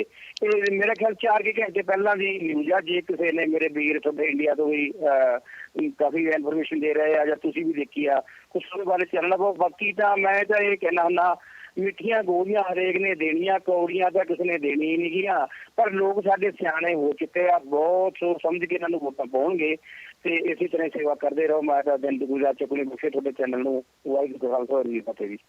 ਵਾਹਿਗੁਰੂ ਜੀ ਖਾਲਸਾ, ਵਾਹਿਗੁਰੂ ਜੀ ਫਤਿਹ। ਸਵਦੇਸ਼ ਜੀ, ਮੈਂ ਤੁਹਾਨੂੰ ਇੱਕ ਵਾਰੀ ਲਿਆਉਣਾ ਚਾਹੂੰਗਾ, ਥੋੜਾ ਜਿਹਾ ਟੌਪਿਕ ਚੇਂਜ ਕਰਨਾ ਚਾਹੂੰਗਾ ਮੈਂ। ਸਵਦੇਸ਼ ਜੀ, ਜੇ ਕਾਲਰ ਦੀ ਕਿ ਗੱਲ ਦਾ ਜਵਾਬ ਦੇਣਾ ਚਾਹੋ, ਅਜੇ ਤੱਕ ਕੋਈ ਗੱਲਬਾਤ ਉੱਤੇ ਕਮੈਂਟ ਕਰਨਾ ਚਾਹੋ। ਹਰਪ੍ਰੀਤ ਜੀ, ਜਦੋਂ ਮਨਪ੍ਰੀਤ ਸਿੰਘ ਬਾਦਲ ਦੀ ਜਾਗੋ ਪੰਜਾਬ ਮੁਹਿੰਮ ਚੱਲ ਰਹੀ ਸੀ, ਬਾਅਦ ਦੇ ਵਿੱਚ ਉਹਨਾਂ ਦੀ PPP ਪਾਰਟੀ ਬਣੀ, ਤਾਂ ਉਹਨਾਂ ਉੱਤੇ ਇੱਕ ਬਹੁਤ ਵੱਡਾ ਇਲਜ਼ਾਮ ਲੱਗਿਆ ਕਿ ਉਹ ਵਿਦੇਸ਼ ਗਏ ਸੀ ਤੇ ਉੱਥੋਂ ਉਹ ਲੱਖਾਂ ਕਰੋੜਾਂ ਰੁਪਏ ਲੈ ਕੇ ਆਏ ਨੇ। ਤਾਂ ਮਨਪ੍ਰੀਤ ਸਿੰਘ ਬਾਦਲ ਨੇ ਇਹ ਕਿਹਾ ਸੀ ਕਿ ਕੋਈ ਸਾਬਤ ਕਰੇ ਕਿ ਮੈਂ ਜੇ ਕਾਣੀ ਕੌਡੀ ਵੀ ਲੈ ਕੇ ਆਇਆ ਹੋਵਾਂ। ਤਕਨੀਕੀ ਤੌਰ ਤੇ ਮਨਪ੍ਰੀਤ ਸਿੰਘ ਬਾਦਲ ਠੀਕ ਸਨ, ਕਿਉਂਕਿ ਉਹ ਆਪਣੇ ਨਾਲ ਕੋਈ ਪੈਸਾ ਨਹੀਂ ਸੀ ਲੈ ਕੇ ਆਏ, ਪਰ ਪੈਸਾ ਇਕੱਠਾ ਨਹੀਂ ਸੀ ਹੋਇਆ। ਇਸ ਗੱਲ ਬਾਰੇ ਉਹਨਾਂ ਨੇ ਚੁੱਪਚਾਪ ਇਸ ਗੱਲ ਨੂੰ ਦਰਕਿਨਾਰ ਕਰ ਦਿੱਤਾ। ਆਮ ਆਦਮੀ ਪਾਰਟੀ ਨਾਲ ਸੰਬੰਧਿਤ ਨੇਤਾ ਵੀ ਇਸ ਗੱਲ ਨੂੰ ਇਸੇ ਤਰੀਕੇ ਦੇ ਨਾਲ ਪੇਸ਼ ਕਰਦੇ ਨੇ। ਹਾਲਾਂਕਿ ਮਨਪ੍ਰੀਤ ਸਿੰਘ ਬਾਦਲ ਦੀ ਮੁਹਿੰਮ ਵੇਲੇ ਵੀ ਜਿਹੜੇ ਬਾਹਰ ਬੈਠੇ ਦੋਸਤ ਨੇ ਉਹ ਦਾਅਵਾ ਕਰਦੇ ਸਨ ਕਿ ਅਸੀਂ ਇੰਨੇ ਪੈਸੇ ਉਹਨਾਂ ਨੂੰ ਦਿੱਤੇ। ਪਿਛਲੇ ਦਿਨੀ ਸਾਡੇ ਇਸੇ ਚੈਨਲ ਦੇ ਉੱਤੇ ਇਸੇ ਪ੍ਰੋਗਰਾਮ ਦੇ ਵਿੱਚ ਇੱਕ ਕਾਲਰ ਨੇ ਤਾਂ ਇੱਥੋਂ ਤੱਕ ਵੀ ਕਹਿ ਦਿੱਤਾ ਕਿ ਅਸੀਂ ਆਮ ਆਦਮੀ ਪਾਰਟੀ ਦੇ ਹੱਕ ਦੇ ਵਿੱਚ ਪੈਸੇ ਇਕੱਠੇ ਕਰਕੇ ਰੱਖੀ ਬੈਠੇ ਆ। ਉਹਦੇ ਉੱਤੇ ਗਲਤ ਲੱਗਦੇ ਨੇ ਇਲਜ਼ਾਮ ਕਿ ਉਹ ਲੋਕਾਂ ਕੋਲੋਂ ਪੈਸੇ ਮੰਗ ਰਹੇ ਆ। ਸਾਡੇ ਕੋਲੋਂ ਤੇ ਜਿਹੜੇ ਅਸੀਂ ਇਕੱਠੇ ਕੀਤੇ ਪੈਸੇ ਉਹ ਵੀ ਨਹੀਂ ਪਾਰਟੀ ਨੇ ਮੰਗਵਾਏ। ਇਹਦੇ ਤੋਂ ਇੱਕ ਗੱਲ ਤਾਂ ਜ਼ਾਹਰ ਹੋ ਜਾਂਦੀ ਕਿ ਪੈਸੇ ਬਾਹਰੋਂ ਆਉਂਦੇ ਨੇ, ਪਰ ਆਉਂਦੇ ਕਿੰਨਾਂ ਤਰੀਕਿਆਂ ਦੇ ਨਾਲ ਨੇ ਇਹ ਇੱਕ ਅਲੱਗ ਮਸਲਾ ਵਾ। ਔਰ ਉਹਨਾਂ ਪੈਸਿਆਂ ਨੂੰ ਕਿਸੇ ਤਰੀਕੇ ਨਾਲ ਜੱਜ ਕੀਤਾ ਵੀ ਜਾ ਸਕਦਾ ਕਿ ਨਹੀਂ। ਜਿਹੜੀ ਆਮ ਆਦਮੀ ਪਾਰਟੀ ਕਿਸੇ ਵੇਲੇ ਕਿਹਾ ਕਰਦੀ ਸੀ ਕਿ ਸਿੱਧੇ ਖਾਤੇ ਦੇ ਵਿੱਚ ਜਮ੍ਹਾਂ ਕਰਵਾ ਦਿਓ, ਹੁਣ ਉਹ ਇੰਨੀ ਕੁ ਸਿੰਪਲ ਗੱਲ ਤਾਂ ਵਿਦੇਸ਼ ਬੈਠੇ ਦੋਸਤਾਂ ਨੂੰ ਕਹਿ ਹੀ ਸਕਦੀ ਹੈ ਕਿ ਸਾਡੇ ਖਾਤੇ ਦੇ ਵਿੱਚ ਜਮ੍ਹਾਂ ਕਰਾ ਦਿਓ, ਦਿੱਲੀ ਵੇਲੇ ਜਿੱਦਾਂ ਕਹਿੰਦੀ ਸੀ। ਪਰ ਹੁਣ ਉਹ ਐਦਾਂ ਕਿਉਂ ਨਹੀਂ ਕਹਿੰਦੀ, ਇਹ ਆਪਣੇ ਆਪ ਦੇ ਵਿੱਚ ਸਵਾਲ ਹੈ। ਦੂਸਰੀ ਗੱਲ ਜਿਹੜੀ ਆਪਾਂ ਕਰ ਰਹੇ ਹਾਂ ਕਿ ਚੋਣ ਕਮਿਸ਼ਨ ਕੀ ਕਰੇ। ਤਕਨੀਕੀ ਤੌਰ ਦੇ ਉੱਤੇ ਚੋਣ ਕਮਿਸ਼ਨ ਇਸ ਗੱਲ ਦਾ ਹੱਕ ਨਹੀਂ ਰੱਖਦਾ ਕਿ ਉਹ ਅਖਬਾਰੀ ਰਿਪੋਰਟਾਂ ਦੇ ਆਧਾਰ ਦੇ ਉੱਤੇ ਕੋਈ ਕਾਰਵਾਈ ਕਰ ਸਕੇ। ਫਿਲਹਾਲ ਵੈਸੇ ਵੀ ਉਹ ਡਾਇਰੈਕਸ਼ਨ ਦੇ ਰਿਹਾ ਹੈ, ਉਹਦੇ ਕੋਲੇ ਕਾਨੂੰਨੀ ਕਿਸਮ ਦੀਆਂ ਪਾਵਰਾਂ ਹਾਲ ਦੀ ਘੜੀ ਹੈ ਨਹੀਂ। ਜਦੋਂ ਆ ਜਾਣਗੀਆਂ ਉਦੋਂ ਫਿਰ ਵੇਖਿਆ ਜਾਏਗਾ ਕਿ ਕੀ ਉਦੋਂ ਵੀ ਅਖਬਾਰੀ ਰਿਪੋਰਟਾਂ ਉਸ ਦਾਇਰੇ 'ਚ ਆਉਂਦੀਆਂ ਕਿ ਨਹੀਂ। ਉਹਨਾਂ ਕੋਲੇ ਸਿਰਫ ਇੱਕੋ ਇੱਕ ਤਰੀਕਾ ਇਹ ਹੈ ਕਿ ਜੋ ਕੁਝ ਪੋਲੀਟੀਕਲ ਪਾਰਟੀਆਂ ਇਲੈਕਸ਼ਨ ਕਮਿਸ਼ਨ ਕੋਲ ਸਬਮਿਟ ਕਰਾਉਣਗੀਆਂ ਉਹਦੇ ਵਿੱਚ ਕੀਤਾ ਗਿਆ ਜੇ ਵਾਅਦਾ ਕੋਈ ਐਦਾਂ ਦਾ ਨਜ਼ਰ ਆਏਗਾ ਜਿਹੜਾ ਇਲੈਕਸ਼ਨ ਕਮਿਸ਼ਨ ਦੇ ਨਿਯਮਾਂ ਦੇ ਮੁਤਾਬਕ ਸਹੀ ਨਹੀਂ, ਜਿਹੜਾ ਭਾਰਤੀ ਸੰਵਿਧਾਨ ਦੇ ਨਿਯਮਾਂ ਮੁਤਾਬਕ ਸਹੀ ਨਹੀਂ, ਕਾਨੂੰਨ ਦੇ ਦਾਇਰੇ ਦੇ ਵਿੱਚ ਜਿਹੜਾ ਆ ਸਕਦਾ ਉਹਦੇ ਉੱਤੇ ਉਹ ਸਵਾਲ ਉਠਾ ਸਕਦਾ। ਤਕਨੀਕੀ ਤੌਰ ਦੇ ਉੱਤੇ ਤੁਸੀਂ ਇੱਦਾਂ ਦੀ ਅਨਾਉਂਸਮੈਂਟ ਨਹੀਂ ਕਰ ਸਕਦੇ ਕਿ ਪੰਜਾਬ ਦੇ ਵਿੱਚ ਸਿੱਖ ਹੀ CM ਬਣੇਗਾ ਜਾਂ ਦਲਿਤ ਨੂੰ ਜ਼ਰੂਰ CM ਬਣਾਵਾਂਗੇ। ਤਕਨੀਕੀ ਤੌਰ ਤੇ ਸ਼ਾਇਦ ਆਮ ਆਦਮੀ ਪਾਰਟੀ ਲਿਖਤੀ ਤੌਰ ਦੇ ਵਿੱਚ ਇਸ ਗੱਲ ਨੂੰ ਨਾ ਵੀ ਦੇਵੇ, ਵਾਅਦਿਆਂ ਦੇ ਤੌਰ ਦੇ ਉੱਤੇ ਕਰ ਸਕਦੇ ਨੇ। ਜਿਹੜੀ ਅਸੀਂ ਗੱਲ ਕਰ ਰਹੇ ਸੀ ਕਿ ਕੈਪਟਨ ਸਾਹਿਬ ਦੀ, ਮੈਂ ਥੋੜੀ ਜਿਹੀ ਉਹਦੇ 'ਚ ਗੱਲ ਜੋੜ ਕੇ ਆਪਣੀ ਗੱਲ ਛੇਤੀ ਖਤਮ ਕਰ ਦਿਆਂਗਾ ਕਿ ਜਦੋਂ ਵਾਅਦਾ ਕੀਤਾ ਗਿਆ ਆਮ ਆਦਮੀ ਪਾਰਟੀ ਵੱਲੋਂ ਵੀ ਅਸੀਂ 25,000 ਰੁਜ਼ਗਾਰ ਦੇਵਾਂਗੇ, ਹੁਣ ਜੇ ਤਕਨੀਕੀ ਤੌਰ ਦੇ ਉੱਤੇ ਇਹ ਮੈਨੀਫੈਸਟੋ ਦੇ ਵਿੱਚ ਕਹੀ ਹੋਈ ਗੱਲ ਇਲੈਕਸ਼ਨ ਕਮਿਸ਼ਨ ਕੋਲੇ ਚਲੇ ਜਾਂਦੀ ਆ, ਕੱਲ ਨੂੰ ਕਾਨੂੰਨ ਬਣ ਜਾਂਦਾ ਵਾ, ਤਾਂ ਉਹਨੂੰ ਪੁੱਛਿਆ ਜਾ ਸਕਦਾ ਕਿ ਤੁਸੀਂ ਜਿਹੜਾ ਵਾਅਦਾ ਕੀਤਾ ਸੀ ਹੁਣ ਪੂਰਾ ਕਿਵੇਂ ਕਰ ਰਹੇ ਹੋ। ਜਦੋਂ ਪੂਰਾ ਨਹੀਂ ਹੋਏਗਾ ਉਦੋਂ ਉਹਨਾਂ ਨੂੰ ਸਵਾਲ ਕੀਤਾ ਜਾ ਸਕਦਾ ਕਿ ਕਿਉਂ ਨਹੀਂ ਹੋਇਆ। ਪਰ ਮੰਨ ਲਓ ਤੁਸੀਂ ਵਾਅਦਾ ਕਰ ਲਿਆ ਕਿ ਤੁਹਾਡੇ ਕਰਜ਼ੇ ਮਾਫ ਕਰ ਦਿੱਤੇ ਜਾਣਗੇ, ਬਾਅਦ ਦੇ ਵਿੱਚ ਤੁਸੀਂ ਕਹਿ ਸਕਦੇ ਹੋ ਇਹ ਕੇਂਦਰ ਦੇ ਹੱਥ ਵਿੱਚ ਆ, ਸਾਡੇ ਵੱਸ ਦਾ ਰੋਗ ਨਹੀਂ। ਸਮਾਰਟਫੋਨ ਦੇ ਬਾਰੇ ਤੁਹਾਨੂੰ ਕੋਈ ਸਵਾਲ ਕੀਤਾ ਜਾਏਗਾ, ਤੁਸੀਂ ਲੋਕਾਂ ਨੂੰ ਕਹਿ ਸਕਦੇ ਹੋ ਵੀ ਜਿਹੜੇ ਜਾਣ ਵਾਲੇ ਸੀ ਉਹ ਤੇ ਖਜ਼ਾਨਾ ਹੀ ਖਾਲੀ ਕਰ ਗਏ, ਹੁਣ ਸਾਡੇ ਕੋਲੇ ਪੈਸਾ ਹੀ ਨਹੀਂ, ਅਸੀਂ ਤੁਹਾਨੂੰ ਕਿੱਥੋਂ ਸਮਾਰਟਫੋਨ ਲੈ ਕੇ ਦੇ ਦਈਏ। ਬੇਰੁਜ਼ਗਾਰੀ ਭੱਤੇ ਬਾਰੇ ਤੁਸੀਂ ਕਹਿ ਸਕਦੇ ਹੋ ਕਿ ਪੰਜਾਬ ਦੇ ਖਜ਼ਾਨੇ 'ਚ ਇੰਨਾ ਪੈਸਾ ਹੀ ਨਹੀਂ ਆ ਕਿ ਅਸੀਂ ਜਿਹੜਾ ਉਹ ਬੇਰੁਜ਼ਗਾਰਾਂ ਨੂੰ ਭੱਤਾ ਦੇ ਦਈਏ। ਸਾਡੀ ਤਾਂ ਇਹ ਪ੍ਰੋਬਲਮ ਬੜੀ ਹੋਈ ਆ ਕਿ ਨੌਕਰੀ ਦੇ ਵਿੱਚ ਸ਼ਾਮਲ ਲੋਕਾਂ ਲਈ ਤਨਖਾਹਾਂ ਦੇਣ ਵਰਗੀਆਂ ਪੋਜੀਸ਼ਨਾਂ ਸਾਡੀਆਂ ਗਈਆਂ ਹੋਈਆਂ ਨੇ। ਇਸ ਕਰਕੇ ਪੋਲੀਟੀਕਲ ਪਾਰਟੀਆਂ ਬੜੇ ਤਰੀਕੇ ਦੇ ਨਾਲ, ਮੈਂ ਸਮਝਦਾ ਕੈਪਟਨ ਅਮਰਿੰਦਰ ਸਿੰਘ ਜਿਹੜੀ ਮੁਹਿੰਮਾਂ ਚਲਾ ਰਹੇ ਨੇ, ਚਾਹੇ ਕਰਜ਼ਾ ਮਾਫੀ ਦੀ, ਚਾਹੇ ਫੋਨ ਵੰਡਣ ਦੀ ਤੇ ਚਾਹੇ ਹੁਣ ਬੇਰੁਜ਼ਗਾਰੀ ਭੱਤਾ ਦੇਣ ਦੀ, ਮੈਂ ਸਮਝਦਾ ਇਹ ਬਹੁਤ ਪੋਲੀਟੀਕਲੀ ਸਮਾਰਟ ਕਿਸਮ ਦੀ ਮੂਵ ਹੈ ਜਿਹਨੂੰ ਆਉਣ ਵਾਲੇ ਸਮੇਂ ਦੇ ਵਿੱਚ ਜੇ ਉਹਨਾਂ ਦੀ ਸਰਕਾਰ ਬਣ ਜਾਂਦੀ ਹੈ ਤੇ ਬੜੀ ਆਸਾਨੀ ਦੇ ਨਾਲ ਇਹਦੇ ਤੋਂ ਕਿਨਾਰਾਕਸ਼ੀ ਕੀਤੀ ਜਾ ਸਕਦੀ ਹੈ। ਪਰ ਕੀ 25 ਲੱਖ ਰੁਜ਼ਗਾਰ ਦੇਣ ਦੇ ਮਾਮਲੇ ਤੋਂ ਕਿਨਾਰਾਕਸ਼ੀ ਕੀਤੀ ਜਾ ਸਕੇਗੀ? ਕੀ CM ਦਲਿਤ ਬਣਾਉਣ ਜਾਂ ਉਪ ਮੁੱਖ ਮੰਤਰੀ ਦਲਿਤ ਬਣਾਉਣ ਦਾ ਜਿਹੜਾ ਤੁਸੀਂ ਅਖਬਾਰੀ ਵਾਅਦਾ ਵੀ ਕੀਤਾ ਵਾ ਉਹਦੇ ਤੋਂ ਤੁਸੀਂ ਭੱਜ ਸਕੋਗੇ? ਮੇਰੇ ਮੁਤਾਬਕ captain coffee smart and political ਮੁਹਿੰਮ ਚਲਾ ਰਹੇ ਨੇ ਔਰ ਆਮ ਆਦਮੀ ਪਾਰਟੀ ਇਦਾਂ ਦੇ ਬਹੁਤ ਸਾਰੇ ਵਾਅਦੇ ਕਰ ਰਹੀ ਹੈ ਜਿਨ੍ਹਾਂ ਦੇ ਵਿੱਚ ਉਹ ਬਹੁਤ ਬੁਰੀ ਤਰ੍ਹਾਂ ਫਸੇਗੀ ਜੇ ਉਹਦੀ ਸਰਕਾਰ ਬਣ ਜਾਂਦੀ ਹੈ। ਬਾਕੀ ਕੀ ਹੋਣ ਵਾਲਾ ਉਹ ਇਲੈਕਸ਼ਨ ਦੇ ਵਿੱਚ ਪੰਜਾਬ ਦੇ ਲੋਕ ਤੈਅ ਕਰਨਗੇ। ਅਸੀਂ ਸਿਰਫ ਇਹੀ ਕਰ ਸਕਦੇ ਹਾਂ ਗੱਲਾਂ ਇਹਨਾਂ ਬਾਰੇ, ਔਰ ਮੈਨੂੰ ਨਹੀਂ ਲੱਗਦਾ ਕਿ ਸਾਡੀਆਂ ਗੱਲਾਂ ਕਰਨ ਦੇ ਨਾਲ ਸ਼ਾਇਦ ਸਿਆਸੀ ਤਸਵੀਰ ਬਦਲ ਜਾਵੇ। ਜਾਵੇ। ਅਸੀਂ ਲੋਕਾਂ ਨੂੰ ਸਿਰਫ ਇੰਨਾ ਅਹਿਸਾਸ ਕਰਾ ਸਕਦੇ ਹਾਂ ਕਿ ਅਸੀਂ ਕੋਈ ਗੱਲ ਬਹਿਸ ਦੇ ਵਿੱਚ ਕਿਆ ਕਰਦੇ ਸੀ, ਉਦੋਂ ਤੁਸੀਂ ਧਿਆਨ ਨਹੀਂ ਦਿੱਤਾ। ਸ਼ਾਇਦ ਉਦੋਂ ਜਦੋਂ ਉਹ ਮੌਕਾ ਆਏਗਾ, ਜਦੋਂ ਉਹਨਾਂ ਨੂੰ ਅਹਿਸਾਸ ਹੋਏਗਾ, ਹੋ ਸਕਦਾ ਸਾਡੀਆਂ ਕਈਆਂ ਹੋਈਆਂ ਗੱਲਾਂ ਨੂੰ ਉਹ ਠੀਕ ਸਮਝਣ। ਇਹ ਵੀ ਹੋ ਸਕਦਾ ਕਿ ਸਾਡੀਆਂ ਕਈਆਂ ਹੋਈਆਂ ਗੱਲਾਂ ਨੂੰ ਉਹ ਬਿਲਕੁਲ ਹੀ ਇੱਕ ਤਰ੍ਹਾਂ ਨਾਲ, ਜੇ ਮੈਂ ਬਹੁਤ ਸਖਤ ਸ਼ਬਦ ਵਰਤਾਂ, ਤੇ ਹੋ ਸਕਦਾ ਉਹ ਸਾਡੀਆਂ ਗੱਲਾਂ ਨੂੰ ਸੁਦਾ ਬਕਵਾਸ ਤਸਲੀਮ ਕਰਨ। ਪਰ ਇਹ ਜਦੋਂ ਕੋਈ ਸਰਕਾਰ ਬਣ ਜਾਏਗੀ, ਜਿਹੜੀ ਆਉਣ ਵਾਲੀ ਸਰਕਾਰ ਬਣੇਗੀ, ਉਦੋਂ ਹੋ ਸਕੇਗਾ, ਉਦੋਂ ਜਦੋਂ ਉਹਦੇ ਵਾਅਦਿਆਂ ਬਾਰੇ ਲੋਕੀ ਕਹਿ ਸਕਣਗੇ ਕਿ ਉਹਨੇ ਪੂਰੇ ਕੀਤੇ ਨਹੀਂ ਕੀਤੇ, ਉਦੋਂ ਸਾਡੀ ਬਹਿਸ ਦੇ ਅਰਥ ਹੋਣਗੇ। ਅੱਜ ਮੈਨੂੰ ਪਤਾ ਵਾ ਕਿ ਮੇਰੀ ਬਹਿਸ ਦੇ ਨਾਲ ਵੋਟਾਂ ਦਾ ਕੋਈ ਬਹੁਤ ਫਰਕ ਨਹੀਂ ਪੈਣ ਲੱਗਿਆ। ਸਾਡੇ ਸਾਰਿਆਂ ਜਾਣਿਆਂ ਦੀ ਬਹਿਸ ਦੇ ਨਾਲ ਲੋਕਾਂ ਦੇ ਮਨ ਨਹੀਂ ਬਦਲਣ ਲੱਗੇ, ਪਰ ਅਲਟੀਮੇਟਲੀ ਸਾਡੀ ਜ਼ਿੰਮੇਵਾਰੀ ਲੋਕਾਂ ਨੂੰ ਆਉਣ ਵਾਲੇ ਸਮੇਂ ਲਈ ਸੁਚੇਤ ਕਰਨਾ ਵਾ। ਭਵਿੱਖ ਦੇ ਵਿੱਚ ਉਹ ਸੁਚੇਤ ਹੋਣ, ਸਾਡੀ ਇੰਨੀ ਹੀ ਜ਼ਿੰਮੇਵਾਰੀ ਹੈ। ਜਿਹੜਾ ਗੈਰ ਮਿਆਰੀਕਰਨ ਕੀਤਾ ਜਾ ਰਿਹਾ, ਸਿਆਸਤ ਦਾ ਜਿਹੜਾ ਗੈਰ ਸਿਆਸੀਕਰਨ ਹੋ ਰਿਹਾ, ਉਹਨੂੰ ਰੋਕਣ ਦੀ ਜ਼ਰੂਰਤ ਹੈ।